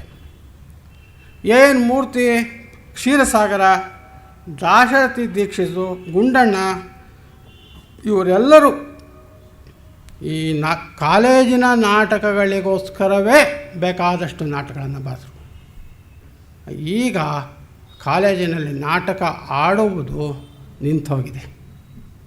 ಈಗೇನಿದು ಬ್ರೇಕ್ ಡ್ಯಾನ್ಸು ಇತ್ಯಾದಿಗಳು ಆ ಜಾಗವನ್ನು ಆಕ್ರಮಿಸಿಕೊಂಡಿದೆ. ಈಗ ಕಾಲೇಜಿನ ನಾಟಕ ರಂಗ ಪೂರ್ಣವಾಗಿ ಸ್ತಬ್ಧವಾಗಿ ಹೋಗಿದೆ. ಯಾವ ಕಾಲೇಜಿನಲ್ಲೂ ನಾಟಕಗಳಿಲ್ಲ. ಬೆಂಗಳೂರಿನೆಲ್ಲ ಒಂದೆರಡು ಕಾಲೇಜಿನಲ್ಲಿ ಇರ್ಬೋದೇನೋ, ಯಾವ ಜಿಲ್ಲಾ ಕೇಂದ್ರದ ಯಾವ ಕಾಲೇಜುಗಳಲ್ಲೂ ಈಗ ನಾಟಕವನ್ನು ಆಡುವ ಪ್ರಶ್ನೆ ಇಲ್ಲ. ಆ ಪ್ರಯತ್ನವನ್ನೇ ಯಾರೂ ಮಾಡ್ತಾಯಿಲ್ಲ. ಸುಮತೀಂದ್ರ ನಾಡಿಗರು ಬೊಕ್ಕ ತಲೆಯ ನರ್ತಕಿ ಅನ್ನುವ ಒಂದು ನಾಟಕವನ್ನು ಅನುವಾದ ಮಾಡಿದರು. ಅಲ್ಲಿಂದ ಹೊಸ ಅಲೆಯ ಒಂದು ನಾಟಕ ಪರಂಪರೆ ಕನ್ನಡದಲ್ಲಿ ಪ್ರಾರಂಭ ಆಯಿತು. ಅಸಂಗತ ನಾಟಕಗಳು ಅಂತ ನಾವು ಏನು ಕರಿತೀವಿ, ಆ ನಾಟಕ ಪರಂಪರೆ ನಮ್ಮ ಸುಮತೀಂದ್ರ ನಾಡಿಗರಿಂದ ಪ್ರಾರಂಭ ಆಯಿತು ಅಂತ ಒಂದು ಗುಂಪಿನ ವಿಮರ್ಶಕರು ಗುರುತಿಸ್ತಾರೆ. ಇನ್ನೊಂದು ಗುಂಪಿನ ವಿಮರ್ಶಕರು ಶ್ರೀರಂಗರ ಕತ್ತಲೆ ಬೆಳಕು ನಾಟಕದಿಂದ ಅಸಂಗತ ನಾಟಕ ಪ್ರಾರಂಭ ಆಯಿತು ಅಂತ ಹೇಳಿ ಗುರುತಿಸ್ತಾರೆ. ಈ ಕಾಲದಲ್ಲಿ ನಮ್ಮ ನಡುವೆ ಬದುಕಿರುವ ಅತ್ಯಂತ ಶ್ರೇಷ್ಠ ನಾಟಕಕಾರ ಯಾರು ಅಂತ ನೀವು ಯಾರು ಯೋಚನೆ ಮಾಡಿದ್ರೆ ಅದು ಕೇಳಿದ್ರೆ ನನ್ನ ಚಂದ್ರಶೇಖರ ಕಂಬಾರ. ಚಂದ್ರಶೇಖರ ಕಂಬಾರ ಕಾದಂಬರಿಗಾರರು, ಬಹಳ ಉತ್ತಮ ಮಟ್ಟದ ಕವಿ, ಅಷ್ಟೇ ಉತ್ತಮ ಮಟ್ಟದ ನಾಟಕಕಾರ. ಅವ್ರಿಗೆ ಯಾತಕ್ಕೆ ಜ್ಞಾನಪೀಠ ಪ್ರಶಸ್ತಿ ಇಲ್ಲಿ ಅವರಿಗೆ ಬಂದಿಲ್ಲ ಅನ್ನುವುದೇ ಒಂದು ದೊಡ್ಡ ಪ್ರಶ್ನೆ. ಯಾಕೆಂದರೆ ಅಖಿಲ ಭಾರತ ಮಟ್ಟದಲ್ಲೂ ಅಷ್ಟು ಪ್ರತಿಭಾವಂತರು ಅಪರೂಪ, ಸಿಗ್ತಿಲ್ಲ.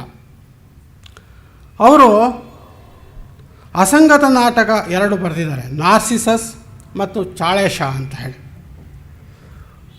ಕಂಬಾರರ ಕೊಡುಗೆ ಏನಪ್ಪ ಅಂದರೆ, ಆ ಸಂಧ್ಯಾಬಾಳ್ಯ 1777 ಮತ್ತು 87 ನಡುವೆ ಬಂತು ಅಂತ ಹೇಳಿದ್ನಲ್ಲ, ಆ ಪರಂಪರೆಯನ್ನು ಮತ್ತೊಮ್ಮೆ ಉದ್ಧರಿಸಿದ್ದು.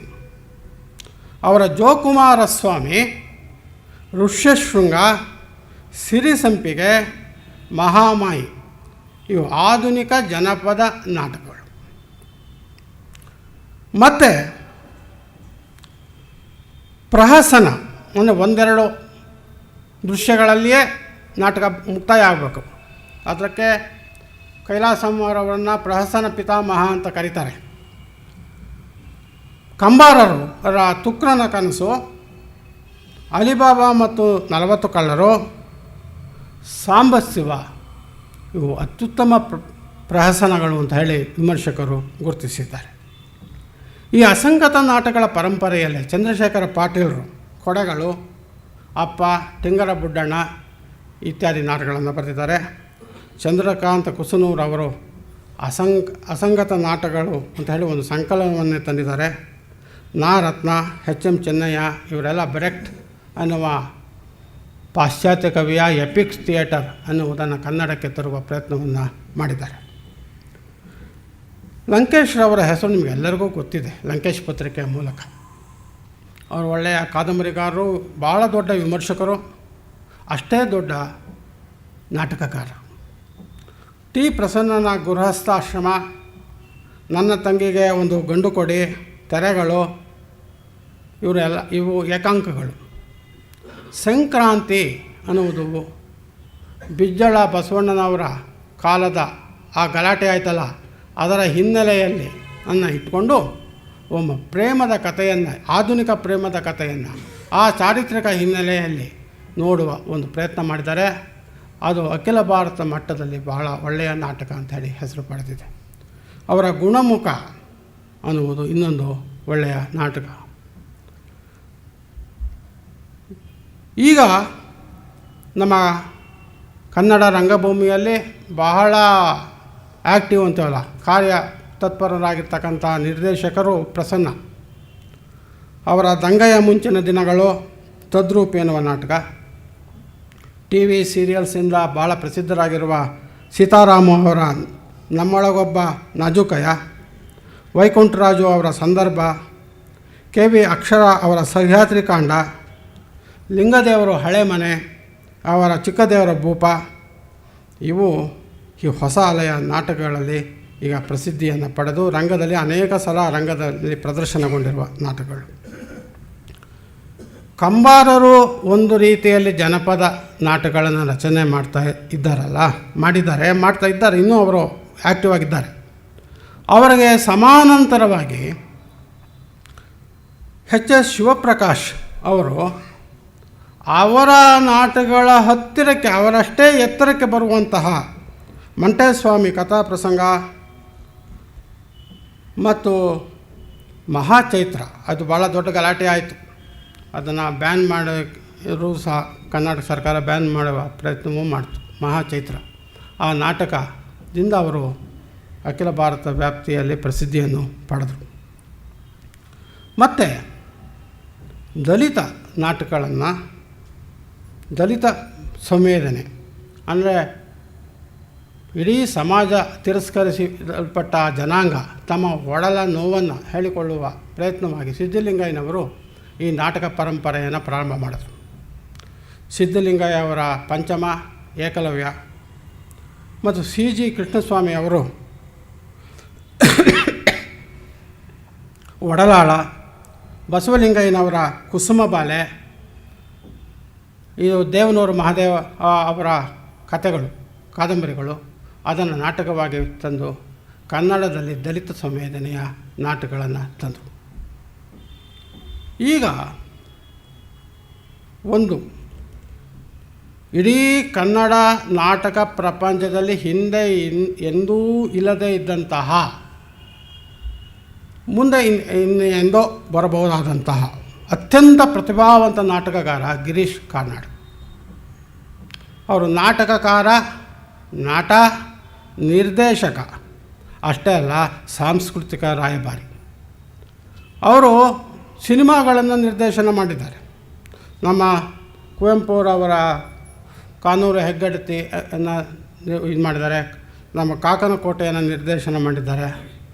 ಮತ್ತು ಅವರು ಹಿಂದಿ ಚಲನಚಿತ್ರದಲ್ಲಿ ಭಾಳ ದೊಡ್ಡ ನಟರಾಗಿದ್ದಾರೆ. ಟಿ ವಿ ಸೀರಿಯಲ್ಗಳಲ್ಲೂ ಅವರು ನಟರಾಗಿ ಮಾಡಿದ್ದಾರೆ. ಅವರ ನಾಟಕಗಳು ಮೊಟ್ಟ ಮೊದಲು ಕನ್ನಡ ನಾಟಕಗಳಿಗೆ ರಾಷ್ಟ್ರೀಯ ಮತ್ತು ಅಂತಾರಾಷ್ಟ್ರೀಯ ಪ್ರಭಾವಳಿಯನ್ನು ತಂದುಕೊಟ್ಟಂತಹ ನಾಟಕಗಳು. ದೊಡ್ಡ ವ್ಯಕ್ತಿ. ಇವತ್ತು ಅವರ ನಾಟಕಗಳು ಪ್ರಪಂಚದ ಅತ್ಯಂತ ಮುಖ್ಯವಾದ ಸುಮಾರು 32 ಭಾಷೆಗಳಿಗೆ ತರ್ಜುಮೆ ಆಗಿವೆ. ಆಕ್ಸ್ಫರ್ಡು, ಕೇಂಬ್ರಿಡ್ಜಂತಹ ದೊಡ್ಡ ದೊಡ್ಡ ವಿಶ್ವವಿದ್ಯಾನಿಲಯಗಳಲ್ಲಿ ಅವರ ನಾಟಕಗಳನ್ನು ಪಠ್ಯವಾಗಿ ಅಧ್ಯಯನ ಮಾಡ್ತಾಯಿದ್ದಾರೆ. ಅವರ ಅಪ್ರತಿಮವಾದ ರಂಗಪ್ರಜ್ಞೆ, ಬದುಕಿನ ಒಳನೋಟಗಳು ಮತ್ತು ಸಂಕೀರ್ಣವಾದಂತಹ ನಾಟಕಗಳು, ಅವರ ನಾಟಕಗಳು ಯಾವುದೋ ಸುಲಭವಾಗಿ ಅರ್ಥವಾಗ್ತಕ್ಕಂಥ ನಾಟಕಗಳಲ್ಲ. ಅವರು ನಾಟಕ ಗ್ರಹಿಕೆ ಶೇಕ್ಸ್ಪಿಯರ್ ನಾಟಕ ಮತ್ತು ನಮ್ಮ ಸಂಸ್ಕೃತ ನಾಟಕಗಳ ಹಿನ್ನೆಲೆಯಲ್ಲಿ ಅವರು ಬೆಳೆಸಿಕೊಂಡ ಆ ಶಕ್ತಿ, ನಮ್ಮ ವೃತ್ತಿ ನಾಟಕಗಳ ಮತ್ತು ಜನಪದ ನಾಟಕಗಳ ಪ್ರಭಾವದಿಂದ ರಂಗದ ಮೇಲೆ ತರುವ ಅವರ ಪ್ರಯತ್ನ, ಇವುಗಳಿಂದ ಅವರು ಅಖಿಲ ಭಾರತ ಮಟ್ಟದಲ್ಲಿ ಇವತ್ತು ಗಿರೀಶ್ ಕಾರ್ನಾಡ್ ಅಂದರೆ ಭಾಳ ದೊಡ್ಡ ಹೆಸರು.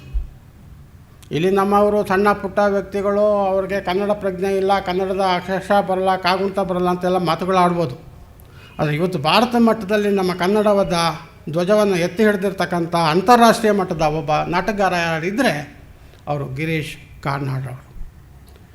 ಇಲ್ಲಿಗೆ ನಾನು ಬಹಳ ಸೂಕ್ಷ್ಮವಾಗಿ 1 ಗಂಟೆಯಲ್ಲಿ ನಿಮಗೆ ಕನ್ನಡ ಹೊಸಗನ್ನಡದ ನಾಟಕದ ಒಂದು ರೂಪವನ್ನು ಕೊಟ್ಟಿದ್ದೀನಿ.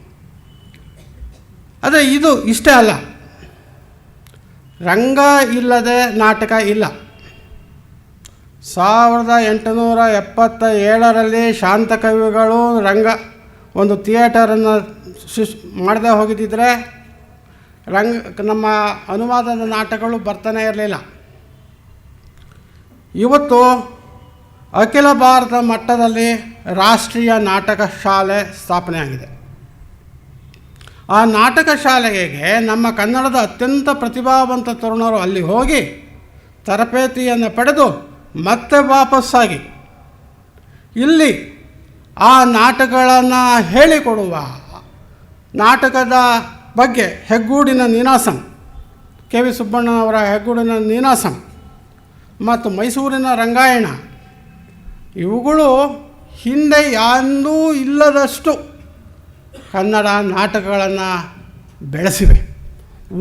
ಊರಿಗೆ ತಿರುಗಾಟದ ತಂಡಗಳು ಹೋಗಿವೆ. ನಾವು ನಾಟಕ ಅಥವಾ ವಿಚಾರ ಏನೇ ಮಾತಾಡಿ ಬರೀ ಬೆಂಗಳೂರಿಗೆ ಅಷ್ಟೇ ಸೀಮಿತವಾಗಿ ಮಾತಾಡ್ತಾ ಇರ್ತೀವಿ.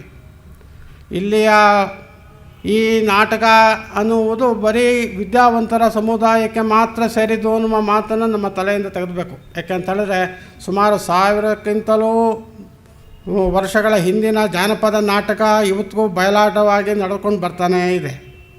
1877ರಿಂದ ವೃತ್ತಿ ರಂಗಭೂಮಿ ಬೆಳ್ಕೊಂಡು ಬರ್ತಾನೇ ಇದೆ. ಕೈಲಾಸಮ್ಮು ವೃತ್ತರಂಗಭೂಮಿಯನ್ನು ಟೀಕೆ ಮಾಡಿದ್ರು ನಮ್ಮ ಕಂಪನಿ ಅನ್ನುವ ನಾಟಕದಲ್ಲಿ, ಶ್ರೀರಂಗರು ಟೀಕೆ ಮಾಡಿದ್ರು. ಆದರೆ ಇವತ್ತು ಸಾಮಾನ್ಯ ಜನ, ಹಳ್ಳಿಯ ಜನ ನೋಡುವುದು ಈ ನಾಟಕಗಳನ್ನಲ್ಲ, ಆ ನಾಟಕಗಳನ್ನು. ಇವತ್ತು ಮಾಸ್ಟರ್ ಹಿರಣ್ಣಯ್ಯನವರ ನಾಟಕಗಳಿಗೆ ಜನ ಹೋಗುವ ಹಾಗೆ ಈ ನಾಟಕಕ್ಕೆ ಬರೋದಿಲ್ಲ. ಅಷ್ಟೇ ಏತಕ್ಕೆ ನಮಗೆ ಎಮರ್ಜೆನ್ಸಿ ಬಂದುಬಿಟ್ಟು ನಮ್ಮ ಬಾಯಿಗೆಲ್ಲ ಒಂದು ಬಟ್ಟೆ ಕಟ್ಬಿಟ್ಟಿದ್ರು. ಆಗ KR ನಗರದಲ್ಲಿ ರಾಜಾರೋಷವಾಗಿ ಹಿರಣ್ಣಯ್ಯನವರು ಬಾಯಿಗೆ ಬಂದಂಗೆ ಸರ್ಕಾರನ ಬೈದರು. ಆ ಧೈರ್ಯ, ಆ ಸಪೋರ್ಟು ನಮ್ಮ ಈ ನಾಟಕಗಳಿಗೆ ಇಲ್ಲ. ನಾವು ಅಧಿಕಾರದವರನ್ನೇ ಅನುಸರಿಸಿಕೊಂಡು ಹೋಗ್ತೀವಿ ನಾಗರಿಕರು. ಆದರೆ ವೃತ್ತಿ ರಂಗಭೂಮಿಯವರು ಹಳ್ಳಿಯಲ್ಲಿ ನಾಟಕವನ್ನು ಇವತ್ತು ಆಡ್ತಾಯಿದ್ದಾರೆ.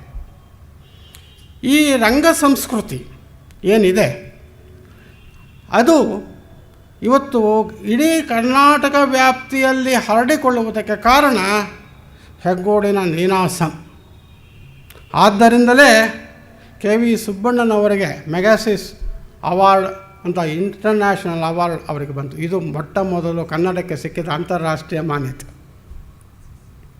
ಇದನ್ನು ನಾವು ಇವತ್ತು ಜ್ಞಾಪಿಸ್ಕೊಳ್ಬೇಕು. 1967ರಲ್ಲಿ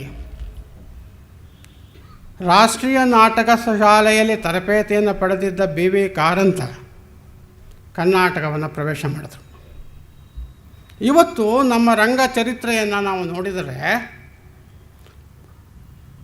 ಕಾರಂತರ ಪೂರ್ವ ರಂಗಭೂಮಿ, ಕಾರಂತರ ನಂತರದ ರಂಗಭೂಮಿ ಅಂತ ಹೇಳಿ ನೋಡಬೇಕು. ಒಂದು ಡಿಮಾರ್ಕೇಷನ್ ಲೈನ್ ಕಾರಂತ ಅವರು ನೀ ಕೊಡೆ ನಾ ಬಿಡೆ, ಸಂಕ್ರಾಂತಿ, ಜೋಕುಮಾರಸ್ವಾಮಿ, ಈಡಿಪಸ್, ಏವಂ ಇಂದ್ರಜಿತ್, ಗೋಕುಲ ನಿರ್ಗಮನ, ಸತ್ತವರ ನೆರಳು, ಈ ನಾಟಕಗಳನ್ನು ನಿರ್ದೇಶನ ಮಾಡಿ ಇಲ್ಲಿಯ ರವೀಂದ್ರ ಕಲಾಕ್ಷೇತ್ರದಲ್ಲಿ ಪ್ರದರ್ಶನ ಮಾಡಿದಾಗ ಕನ್ನಡದ ಎಲ್ಲ ವಿದ್ಯಾವಂತರಲ್ಲಿ ಒಂದು ಹೊಸ ಹುರುಪು ಉಂಟಾಯಿತು. ಇಂಥ ನಾಟಕ ನಾವು ನೋಡೇ ಇರಲಿಲ್ಲಪ್ಪ ಅನ್ನೋ ಮಾತು ಬಂತು. ನಿಜವಾದ ಅರ್ಥದಲ್ಲಿ ಕಾರಂತರು ನಮ್ಮ ವೃತ್ತ ರಂಗಭೂಮಿ ಮತ್ತು ಹವ್ಯಾಸಿ ರಂಗಭೂಮಿ ಎರಡನ್ನೂ ಸೇರಿಸಿದ್ರು. ಹವ್ಯಾಸಿ ರಂಗಭೂಮಿಯಲ್ಲಿ ಸಂಗೀತವನ್ನು ನಾವು ಬಿಟ್ಬಿಟ್ಟಿದ್ವಿ ಪೂರ್ತಿ. ಆ ಸಂಗೀತವನ್ನು ನಮ್ಮ ಕೈಲಾಸಮ್ಮ ಅವರು ಹಾಸ್ಯ ಮಾಡ್ತಾರೆ. ವರದಾಚಾರ್ಯರು ಕಂದ ಪದ್ಯಗಳನ್ನು ಹಾಡ್ತಾಯಿದ್ರು, ಭಾಳ ಅತ್ಯುತ್ತಮವಾಗಿ ನರಸಿಂಹನ ಪಾತ್ರವನ್ನು ಅದ್ಭುತವಾಗಿ ನಟನೆ ಮಾಡ್ತಾಯಿದ್ರು ಅಂತ ನಾವು ಓದ್ತೀವಿ. ಯಾಕೆಂದ್ರೆ ನಾವು ಅವ್ರಿಗೂ ನಮಗೂ ಕಾಲದ ವ್ಯತ್ಯಾಸ ಇದೆ.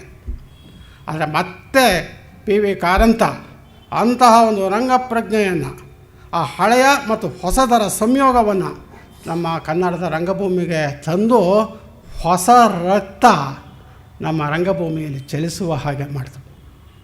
ಇದು ಕಾರಂತರ ದೊಡ್ಡ ಕೊಡುಗೆ. ಅಲ್ಲಿಂದ ಮತ್ತೊಂದು ಚಳವಳಿ ಶುರು ಆಯಿತು. ಕಾರಂತರು ಬರೀ ರಂಜನೆಗೆ ಪ್ರಾಧಾನ್ಯತೆ ಕೊಡ್ತಾ ಇದ್ದಾರೆ. ಸಂಗೀತವನ್ನು, ಜಾನಪದವನ್ನು ಎತ್ಕೊಂಡು ಜನಗಳನ್ನು ಬರೀ ಹರ್ಷ ಮಾಡಿಬಿಡ್ತಾ ಇದ್ದಾರೆ. ಆದರೆ ರಾಜಕೀಯ ಪ್ರಜ್ಞೆಯಿಂದ ನಮ್ಮ ಜನ ಹೊಟ್ಟೋಗ್ತಾ ಇದ್ದಾರೆ ದೂರ. ಅಲ್ಲಿ ಒಂದು ಮೆಸೇಜ್ ಇಲ್ಲ ನಾಟಕದಲ್ಲಿ. ಈ ಒಂದು ಟೀಕೆ ಪ್ರಾರಂಭ ಆಯಿತು. ಆಗ ಪ್ರಸನ್ನ ಅವರು ಸಮುದಾಯದ ಗ್ರೂಪನ್ನು ಪ್ರಾರಂಭ ಮಾಡಿದರು. ಸಮುದಾಯ ಎಡಪಂಥೀಯ ಆಲೋಚನೆಯನ್ನು ತಂದು ರಾಜಕೀಯವಾಗಿ ವಿಶ್ಲೇಷಣೆ ಮಾಡುವ, ಘಟನೆಗಳನ್ನು ರಾಜಕೀಯವಾಗಿ ವಿಶ್ಲೇಷಣೆ ಮಾಡ್ತಕ್ಕಂತಹ ಒಂದು ನಾಟಕಕ್ಕೆ ತಂದರು. ನಮ್ಮ ಗೋಣಿಕೊಪ್ಪದ ನಮ್ಮ ನಾಟಕ ಸಂಸ್ಥೆಯಲ್ಲಿ ಪ್ರಸನ್ನ ಅವರ ದೃಷ್ಟಿಯ ಅವರ ಕೈಗಳಿಗೆ ತಯಾರಾದ ರಮೇಶ್ ಅಂತ ಒಬ್ಬರು ಇದ್ದರು. ಅವರು ಇಂಥ ನಾಟಕಗಳನ್ನೇ ನಮ್ಮ ಸ್ಪಂದನ ನಾಟಕದಲ್ಲಿ ಬಹಳಷ್ಟು ತಂದರು. ರಂಗಭಾರತದಂತಹ ಶ್ರೀರಂಗರ ನಾಟಕಕ್ಕೆ ಹೊಸ ವ್ಯಾಖ್ಯಾನವನ್ನು ಪ್ರಸನ್ನ ನೀಡಿದರು. ಈ ಹಿನ್ನೆಲೆಯಲ್ಲಿ ಬೀದಿ ನಾಟಕಗಳು ಅನ್ನೋ ಒಂದು ಹೊಸ ಪರಂಪರೆ ಪ್ರಾರಂಭ ಆಯಿತು. ಪ್ರತಿಯೊಂದು ರಾಜಕೀಯ ಒಂದು ಘಟನೆಯನ್ನು ಕೆಲವು ಜನ ಯುವಕ ಯುವತಿಯರು ಹೆಚ್ಚು ಮೇಕಪ್ ಇಲ್ಲದೆ ಯಾವಾಗ ಅಂದ್ರೆ ಅವಾಗ, ಎಲ್ಲಿ ಅಂದರೆ ಅಲ್ಲಿ ಪ್ರದರ್ಶನ ಮಾಡಿ ಜನರ ಗಮನವನ್ನು ಸೆಳೆಯುವ, ಪ್ರಚೋದನೆ ನೀಡುವ ಒಂದು ಪ್ರವೃತ್ತಿ ಆ ಬೀದಿ ನಾಟಕಗಳು. ಅದರಲ್ಲಿ ಎಸ್ ಮೂರ್ತಿಯವರು ಮತ್ತು ಅವರ ಸಂಸಾರ ಸಂಪೂರ್ಣವಾಗಿ ಅದರಲ್ಲಿ ಭಾಗವಹಿಸ್ತು. ಇವತ್ತು ಬೀದಿ ನಾಟಕಗಳಿಗೆ ಎಸ್ ಮೂರ್ತಿಯವರು ಬೆನ್ನೆಲುಬಾಗಿ ಕೆಲಸ ಮಾಡ್ತಾಯಿದ್ದಾರೆ. ಇದು ಪ್ರಸನ್ನ ಅವರು ಈ ಹುತ್ತಬ ಬಡಿದರೆ, ರೂಬಿ ಮತ್ತು ಇಯಾಲ, ಗೆಲಿಲಿಯೋ, ತಾಯಿ ಮುಂತಾದಂತಹ ನಾಟಕಗಳನ್ನು ರಂಗದ ಮೇಲೆ ತಂದು ಕಾರಂತರಿಗಿಂತ ಭಿನ್ನವಾದ ಚಿಂತನಶೀಲತೆಯನ್ನು ತೋರಿಸಿದ್ರು. ಇವತ್ತು ಅದು ಭಾಳ ಆ್ಯಕ್ಟಿವ್ ಆಗಿದೆ. ಅಂದರೆ ಸಮುದಾಯ ಇಷ್ಟು ಹಿನ್ನಾಗೆ ಕೆಲಸ ಮಾಡ್ತಾಯಿಲ್ಲ. ಅದು ಕೆಲವೊಂದು 10 ವರ್ಷ ಭಾಳ ಆ್ಯಕ್ಟಿವಾಗಿ ಕೆಲಸ ಮಾಡ್ತು. ಆದರೆ ಪ್ರಸನ್ನ ಇನ್ನೂ ಇದ್ದಾರೆ. ಪ್ರಸನ್ನನ ಕೈ ಕೆಳಗೆ ತಯಾರಾದಂತಹ ನಟರು ಮತ್ತು ನಿರ್ದೇಶಕರಿದ್ದಾರೆ. ಇವತ್ತು ಬೀದಿ ನಾಟಕಗಳನ್ನು ಆಡುತ್ತಾ ಇದ್ದಾರೆ. ಇವತ್ತು ನಾಗಾಭರಣ, CN ಸಿಂಹ, ಜಯಶ್ರೀ ಮುಂತಾದವರು ರಂಗ ಚಟುವಟಿಕೆಯಲ್ಲಿ ಬಹಳ ಆ್ಯಕ್ಟಿವ್ ಆಗಿದ್ದಾರೆ. ಅರುಂಧತಿ ನಾಗ್ ಅವರು ರಂಗಶಂಕರವನ್ನು ಪ್ರಾರಂಭ ಮಾಡಿ ಬರೀ ನಮ್ಮ ನಾಟಕಗಳಲ್ಲ, ಭಾರತೀಯ ನಾಟಕಗಳಲ್ಲ, ಅಂತಾರಾಷ್ಟ್ರೀಯ ನಾಟಕಗಳು ಸಹ ರಂಗಮಂದಿರದಲ್ಲಿ ಪ್ರದರ್ಶನ ಆಗ್ತಾಯಿದೆ. ರಂಗಶಂಕರದಲ್ಲಿ ನಮ್ಮ ಕನ್ನಡಕ್ಕೆ ಜನಕ್ಕೆ ಒಂದು ಹೊಸ ಅವಕಾಶವನ್ನು ಅವರು ಒದಗಿಸಿಕೊಡ್ತಾ ಇದ್ದಾರೆ. ಹೊಸಗನ್ನಡ ನಾಟಕ ಸಾಹಿತ್ಯ ಅಂದಾಗ ಬರೀ ನಾಟಕಗಳು, ರಂಗ ಅಷ್ಟೇ ಅಲ್ಲ. ಯಾವುದೇ ಒಂದು ಕಲೆ ಜನಸಾಮಾನ್ಯರನ್ನು ಆಕರ್ಷಿಸಬೇಕಾದ್ರೆ ಅದಕ್ಕೊಂದು ನೀತಿ ನಿಯಮ, ಒಂದು ಬೇಸ್ ಅಂತೀವಲ್ಲ, ಅದಿರಬೇಕು. ಶಾಸ್ತ್ರಗ್ರಂಥಗಳು ಬಹಳ ಮುಖ್ಯ. ಈ 122 ವರ್ಷಗಳಲ್ಲಿ ಕನ್ನಡದಲ್ಲಿ ಅತ್ಯುತ್ತಮವಾದ ನಾಟಕಗಳು, ವೈವಿಧ್ಯಪೂರ್ಣವಾದ ನಾಟಕಗಳು ಬಂದ ಹಾಗೆಯೇ ರಂಗ ಸಾಹಿತ್ಯವನ್ನು ಕುರಿತು ಬಹಳ ದೊಡ್ಡ ಕೆಲಸ ಆಗಿದೆ. ಭರತನ ನಾಟ್ಯಶಾಸ್ತ್ರವನ್ನು ಶ್ರೀರಂಗರು ಕನ್ನಡಕ್ಕೆ ತಂದರು. ಭರತನ ನಾಟ್ಯಶಾಸ್ತ್ರ ಅನ್ನೋದು ಇಡೀ ಭಾರತೀಯ ರಂಗ ಪ್ರಪಂಚಕ್ಕೆ ಆಚಾರ್ಯ ಕೃತಿ. ನಂದಿಕೇಶ್ವರನ ಅಭಿನಯ ದರ್ಪಣವನ್ನು ಮಾ ಶ್ರೀಧರಮೂರ್ತಿಯವರು ಕನ್ನಡಕ್ಕೆ ತಂದರು. ಧನಂಜಯನ ದಶರೂಪಕವನ್ನು ಕೆ.ವಿ. ಸುಬ್ಬಣ್ಣನವರು ಕನ್ನಡಕ್ಕೆ ತಂದರು. ಮತ್ತು ಸಂಸ್ಕೃತ ನಾಟಕಗಳನ್ನು ಕುರಿತು ಎ.ಆಕ್ರು ಅವರು, ಕನ್ನಡ ನಾಟಕಗಳನ್ನು ಕುರಿತು ತಾಶು ಶಾಮರಾಯರು, ಪಾಶ್ಚಾತ್ಯ ಗಂಭೀರ ನಾಟಕಗಳನ್ನು ಕುರಿತು ಎಸ್.ವಿ. ರಂಗಣ್ಣನವರು, ಕರ್ನಾಟಕ ರಂಗಭೂಮಿಯನ್ನು ಕುರಿತು ಎಚ್.ಕೆ. ರಂಗನಾಥರವರು, ರಂಗಪ್ರಪಂಚ ಅಂತ ಹೇಳಿ ಇಡೀ ಪ್ರಪಂಚದ ರಂಗವನ್ನು ಒಂದು ಕುರಿತು ಬರೆದಂತಹ ಪುಸ್ತಕ ಅದು ಕೆ.ವಿ. ಅಕ್ಷರ ಅವರು, ಆಧುನಿಕ ಕನ್ನಡ ನಾಟಕವನ್ನು ಕುರಿತು ಕೆ. ಮರುಳಸಿದ್ದಪ್ಪನವರು, ಯಕ್ಷಗಾನ ಮತ್ತು ಬಯಲಾಟವನ್ನು ಕುರಿತು ಶಿವರಾಮ ಕಾರಂತರು ಮತ್ತು ಸಮಗ್ರ ಯಕ್ಷಗಾನ ಪರಂಪರೆ ಮತ್ತು ಪ್ರಯೋಗ ಅಂತ ಹೇಳಿ ಕೂಶಿ ಹರಿದಾಸ ಭಟ್ಟರು, ಗುಬ್ಬಿ ಕಂಪನಿಯನ್ನು ಕುರಿತು ಸಿಂಧುವಳ್ಳಿ ಅನಂತಮೂರ್ತಿಯವರು ಭಾಳ ಶ್ರೇಷ್ಠವಾದ ಕೃತಿಗಳನ್ನು ರಚಿಸಿದ್ದಾರೆ. ಇವೆಲ್ಲವೂ ಆಚಾರ್ಯ ಕೃತಿಗಳು. ಅದಕ್ಕೆ ಅವು ನಮ್ಮ ಇಡೀ ನಾಟಕ ಸಾಹಿತ್ಯಕ್ಕೆ ಒಂದು ಬೇಸನ್ನು ಕೊಟ್ಟಿರ್ತಕ್ಕಂಥದ್ದು. ಆಧುನಿಕ ನಾಟಕಕಾರರನ್ನು ಕುರಿತು PhD ಥೀಸಿಸ್ಗಳು ಕೇವಲ 3 ಮಾತ್ರ ಬಂದಿದೆ. ಆದರೆ ಮೊಟ್ಟ ಮೊದಲನೇ ಥೀಸಿಸು ನಂದೇ ಅಂತ ಹೇಳ್ಕೊಳ್ಳೋಕ್ಕೆ ಸ್ವಲ್ಪ ನಾಚಿಕೆ ಆಗುತ್ತೆ. ಈಗ ನಾನು ಹೇಳ್ಕೋಬಾರ್ದು. ಆದರೂ ಮೊದಲ ಆಗಿ ಪೂತಿನ ಅವರನ್ನು ಕುರಿತು ನಾಟಕಗಳ ಥೀಸಿಸು ನಂದೇ. ಆಮೇಲೆ ಕುವೆಂಪು ಅವರ ನಾಟಕಗಳನ್ನು ಕುರಿತು ಮಳಲಿ ವಸಂತಕುಮಾರ್ ಅವರು ಥೀಸಿಸ್ ಮಾಡಿದ್ರು. ಪೂತಿನ ಅವರ ಗೀತರೂಪಕ ಅಂಥೇಳಿ ಇನ್ನೊಂದು ಥೀಸಿಸ್ ಬಂತು. ಅದು ಶ್ರೀಮತಿ ವಿಜಯ ಸುಬ್ಬರಾಜನ್ ಅವರು ತಂದರು. ಶ್ರೀರಂಗರ ಸಮಸ್ತ ಸಾಹಿತ್ಯವನ್ನು ಕುರಿತು ಡಾಕ್ಟರ್ ವಿಜಯ ಅನ್ನುವರು ಭಾಳ ಸುಂದರವಾದಂಥ ಪುಸ್ತಕವನ್ನು ತಂದಿದ್ದಾರೆ. ಇದಲ್ಲದೆ ಕನ್ನಡ ನಾಟಕಗಳನ್ನು ಕುರಿತು ವಿಮರ್ಶೆ ಗ್ರಂಥಗಳು ಬೇಕಾದಷ್ಟು ಬಂದಿದೆ. ಅದರ ಕೆಲವನ್ನು ಮಾತ್ರ ನಿಮ್ಮ ಗಮನಕ್ಕೆ ತರ್ತಾ ಇದ್ದೀನಿ. ಕನ್ನಡ ರಂಗಭೂಮಿ ನಡೆದು ಬಂದ ದಾರಿ ಶ್ರೀರಂಗರದು, ಕನ್ನಡ ನಾಟಕ ವಿಮರ್ಶೆ ಕೆ. ಮರುಳಸಿದ್ದಪ್ಪನವ್ರದ್ದು, ವಿಮರ್ಶೆಯ ವಿನಯ ನಾಟಕವನ್ನು ಕುರಿತು ಕೀರ್ತಿನಾಥ ಕುರ್ತಕೋಟಿಯವರು, ಕುವೆಂಪು ಅವರ ನಾಟಕಗಳು ಎಚ್. ತಿಪ್ಪೇರುದ್ರ ಸ್ವಾಮಿಗಳು, ಕುವೆಂಪು ಅವರ ನಾಟಕಗಳು ನರಹಳ್ಳಿ ಬಾಲಸುಬ್ರಹ್ಮಣ್ಯಮು, ಕಾಳಿದಾಸನನ್ನು ಕುರಿತು ಶ್ರೀರಂಗರು. ಈ ಕೃತಿಗೆ ಕೇಂದ್ರ ಸಾಹಿತ್ಯ ಅಕಾಡೆಮಿ ಬಹುಮಾನವು ದೊರಕಿದೆ.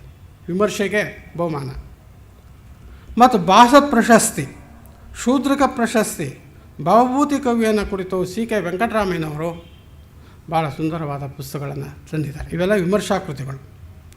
ಶೇಕ್ಸ್ಪಿಯರ್ಗೆ ನಮಸ್ಕಾರ ಅಂತ ಹೇಳಿ ಶಾ ಬಾಲೋರಾವ್ ಅವರು, ಶೇಕ್ಸ್ಪಿಯರ್ ಪೂರ್ವಭಾಗ ಎನ್ ಮೂರ್ತಿರಾಯರು, ಮೊಲಿಯಾರ್ನ ಕುರಿತು ಎಚ್.ಕೆ. ರಾಮಚಂದ್ರ ಮೂರ್ತಿಯವರು, ಅವರೇನೇ ಬ್ರೆಕ್ಟನ್ನು ಕುರಿತು ಸಹ ಪುಸ್ತಕವನ್ನು ಬರೆದಿದ್ದಾರೆ.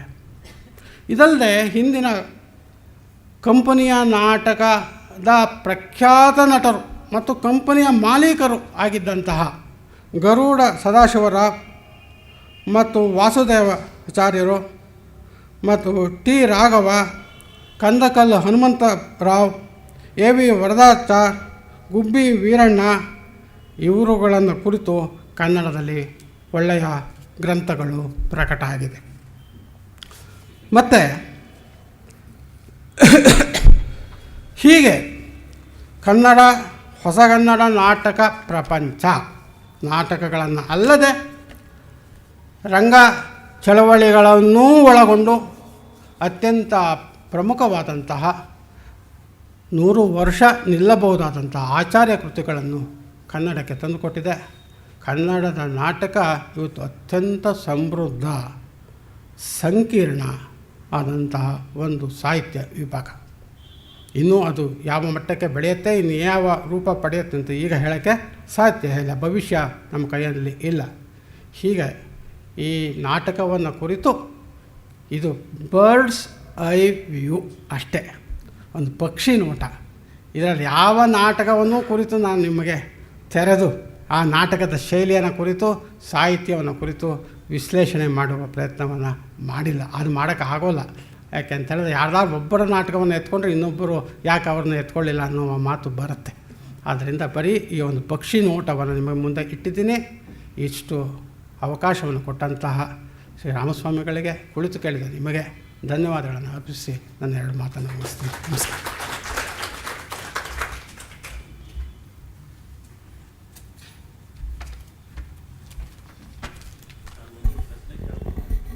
ಕೇಳಿ, ಇಲ್ಲಿ ಬಂದು ಕೇಳಿ, ಅವ್ರು ಕೇಳಿಸಲ್ಲ.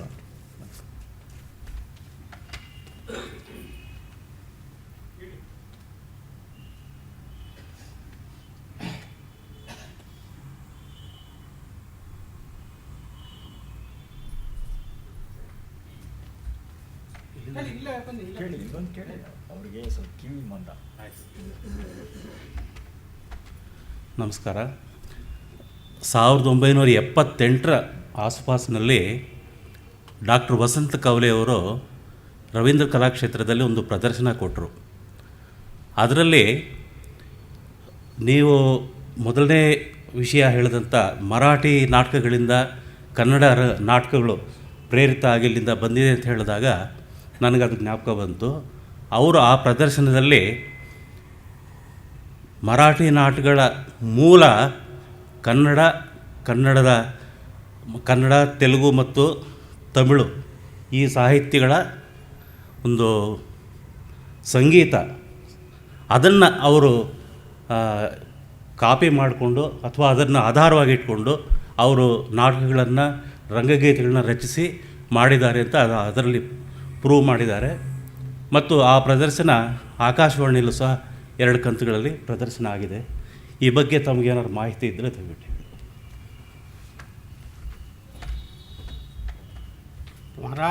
ಮರಾಠಿ ಮತ್ತು ಕನ್ನಡ ಬಾಂಧವ್ಯ ಭಾಳ ಹಳೆಯದು.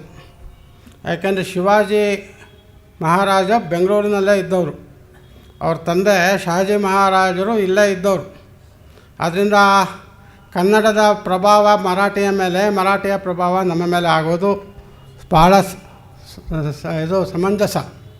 ಆದರೆ ಆಗ ಕನ್ನಡದಲ್ಲಿಯೇ ನಾಟಕವೇ ಇಲ್ಲದೇ ಇದ್ದಂಥ ಕಾಲದಲ್ಲಿ, ಕನ್ನಡದ ನಟರು ಅಂತ ಹೇಳಿಕೊಳ್ಳುವಂಥ ನಟರೇ ಇಲ್ಲದೇ ಇದ್ದಂಥ ಕಾಲದಲ್ಲಿ, ನಾಟಕ ಸಾಹಿತ್ಯ ಮತ್ತು ರಂಗಭೂಮಿಯೇ ಇಲ್ಲದೇ ಇದ್ದಂಥ ಕಾಲದಲ್ಲಿ, ಅಲ್ಲಿಂದ ಇಲ್ಲಿಗೆ ಪ್ರದರ್ಶನಕ್ಕೋಸ್ಕರ ಬಂದಂತಹ ನಾಟಕಗಳು ನಮ್ಮ ಜನರ ಮೇಲೆ ಪ್ರಭಾವ ಬೀರಿತು. ಆ ಪ್ರಭಾವದಿಂದಲೇ ಶಾಂತ ಕವಿಗಳು ಅದಕ್ಕೆ ವಿರುದ್ಧವಾಗಿ ನಮ್ಮದೇ ಆದಂಥ ಒಂದು ನಾಟಕ ಕಂಪನಿ ಇರಬೇಕು, ಅವರು ನಾಟಕಗಳನ್ನು ಬರೆದಿದ್ದಾರೆ ಶಾಂತ ಕವಿಗಳು, ಮತ್ತು ಒಂದು ವೃತ್ತಿ ರಂಗಮಂಟಪವನ್ನು ಸ್ಥಾಪನೆ ಮಾಡಿದರು. ಮತ್ತು ಶ್ರೀರಂಗರು ತಮ್ಮ ಜೀವನ ಚರಿತ್ರೆಯಲ್ಲಿ ಹೇಳ್ಕೊಳ್ತಾರೆ, ಕನ್ನಡದಲ್ಲಿ ಅಂತಹ ಆತ್ಮಸ್ಥೈರ್ಯವೇ ಉಡುಗಿ ಹೋಗಿತ್ತು ಆ ಕಾಲದಲ್ಲಿ. ಅಂತಹ ಕಾಲದಲ್ಲಿ ನಮಗೊಂದು ಒಳಕಿಚ್ಚನ್ನು ಉಂಟು ಮಾಡಿದ್ದು ಮರಾಠಿ ನಾಟಕಗಳು, ಅವರ ಪ್ರದರ್ಶನಗಳು ಅಂತ ಬರ್ಕೋತಾರೆ. ಆ ಹಿನ್ನೆಲೆಯಲ್ಲಿ ನಾನು ಹೇಳ್ತಾ ಇರ್ತಕ್ಕಂಥದ್ದು ನನ್ನ ಸ್ವಂತ ಮಾತೇನಲ್ಲ, ಈಗಾಗಲೇ ಅದು ದಾಖಲಾಗಿರ್ತಕ್ಕಂತಹ ನಮ್ಮ ನಾಟಕ ಚರಿತ್ರೆಯಲ್ಲಿ ದಾಖಲಾಗಿರ್ತಕ್ಕಂಥ ವಿಚಾರವನ್ನು ನಿಮ್ಮ ಮುಂದೆ ಇಟ್ಟಿದ್ದೀನಿ ಅಷ್ಟೆ.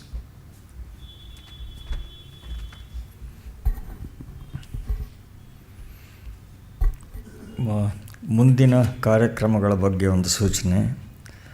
ನಾಳೆಯಿಂದ 3 ದಿವಸ ಶ್ರೀ TB ಲಕ್ಷ್ಮಣರಾಯರಿಂದ ಸ್ತೋತ್ರ ಸೌರಭ ಉಪನ್ಯಾಸ ಮಾಲೆ ನಡೆಯುತ್ತೆ. 9ನೇ ತಾರೀಕು ಶುಕ್ರವಾರ ಸಂಜೆ DVG ಪುಣ್ಯತಿಥಿಯ ನಿಮಿತ್ತ ನ್ಯಾಯಮೂರ್ತಿ ಶ್ರೀ N. ಕುಮಾರ್ ಅವರಿಂದ ಹ್ಯೂಮನ್ ರೈಟ್ಸ್ ಎ ಪರ್ಸ್ಪೆಕ್ಟಿವ್ ಎಂಬ ವಿಷಯ ಕುರಿತು ವಿಶೇಷ ಉಪನ್ಯಾಸ ಇರುತ್ತೆ. ಇದು ಸದ್ಯದ ಕಾರ್ಯಕ್ರಮಗಳು. ಸುಮಾರು 1 ಗಂಟೆಗಿಂತ ಸ್ವಲ್ಪ ಹೆಚ್ಚಿನ ಸಮಯದಲ್ಲಿ ಮಿತ್ರರಾದ ಡಾಕ್ಟರ್ DB ರಾಮಚಂದ್ರಾಚಾರ್ಯ ಅವರು ನಾಟಕ ಸಾಹಿತ್ಯ ಮಾತ್ರವಲ್ಲ, ಕನ್ನಡ ರಂಗಭೂಮಿಯ ಇತಿಹಾಸದ ಒಂದು ಸೀಳುನೋಟವನ್ನೇ ನಮ್ಮ ಮುಂದೆ ಇಟ್ಟಿದ್ದಾರೆ. ಆಧುನಿಕ ಕನ್ನಡ ರಂಗಭೂಮಿ ಹೇಗೆ ಉಗಮ ಆಯಿತು, ಕೈಲಾಸಂ ಅವರು ಇಂಗ್ಲೀಷ್ ಕನ್ನಡ ಮಿಶ್ರ ಭಾಷೆ ಬಳಸಿದ್ದರ ಹಿನ್ನೆಲೆ ಏನು, ಆಡುಭಾಷೆ ಬಳಸಿದ ಕೈಲಾಸಂ ಮತ್ತು ಗ್ರಾಂಥಿಕ ಭಾಷೆ ಬಳಸಿದ ಸಂಸ, ಈ ಕಾಂಟ್ರಾಸ್ಟ್ ಎತ್ತಿ ತೋರಿಸಿದರು.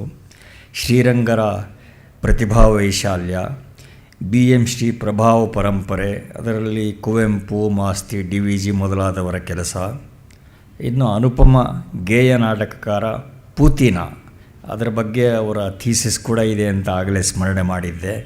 ಶಿವರಾಮ ಕಾರಂತರ ಬಹುಮುಖ ಸೃಷ್ಟಿ, ಇನ್ನು ಧಾರವಾಡದಲ್ಲಿ ಜಿ ಬಿ ಜೋಶಿ ಅವರ ಕೆಲಸ, ಮೈಸೂರು ಮಹಾರಾಜ ಕಾಲೇಜು ಪರಿಸರದ ನಾಟಕ ಆಂದೋಲನ, ಕಂಬಾರರ ಆಧುನಿಕ ಜನಪದ ನಾಟಕಗಳು, ಚಂದ್ರಶೇಖರ ಪಾಟೀಲರ ಅಸಂಗತ ನಾಟಕಗಳು, ಬಿ ವಿ ಕಾರಂತರು ನಮ್ಮ ರಂಗಕ್ಕೆ ತಂದ ಹೊಸ ಮೆರುಗು, ಇಷ್ಟೆಲ್ಲದರ ಜೊತೆಗೆ ರಂಗ ಪ್ರಕ್ರಿಯೆಗೆ ಪೂರಕವಾದ ಸಾಹಿತ್ಯ ರಾಶಿ ಏನು ಸೃಷ್ಟಿಯಾಗಿದೆ ಅದನ್ನು ಕೂಡ ಸ್ಮರಣೆ ಮಾಡಿದ್ದಾರೆ. ಹೀಗೆ ಕನ್ನಡ ರಂಗಭೂಮಿಯ ಅಧ್ಯಯನಕ್ಕೆ ಬೇಕಾದ ಒಂದು ಸಮರ್ಥವಾದ ಪೂರ್ವ ಪೀಠಿಕೆಯನ್ನು ಡಾಕ್ಟರ್ ಡಿ ಬಿ ರಾಮಚಂದ್ರಾಚಾರ್ಯ ನಮಗೆ ಒದಗಿಸಿದ್ದಾರೆ.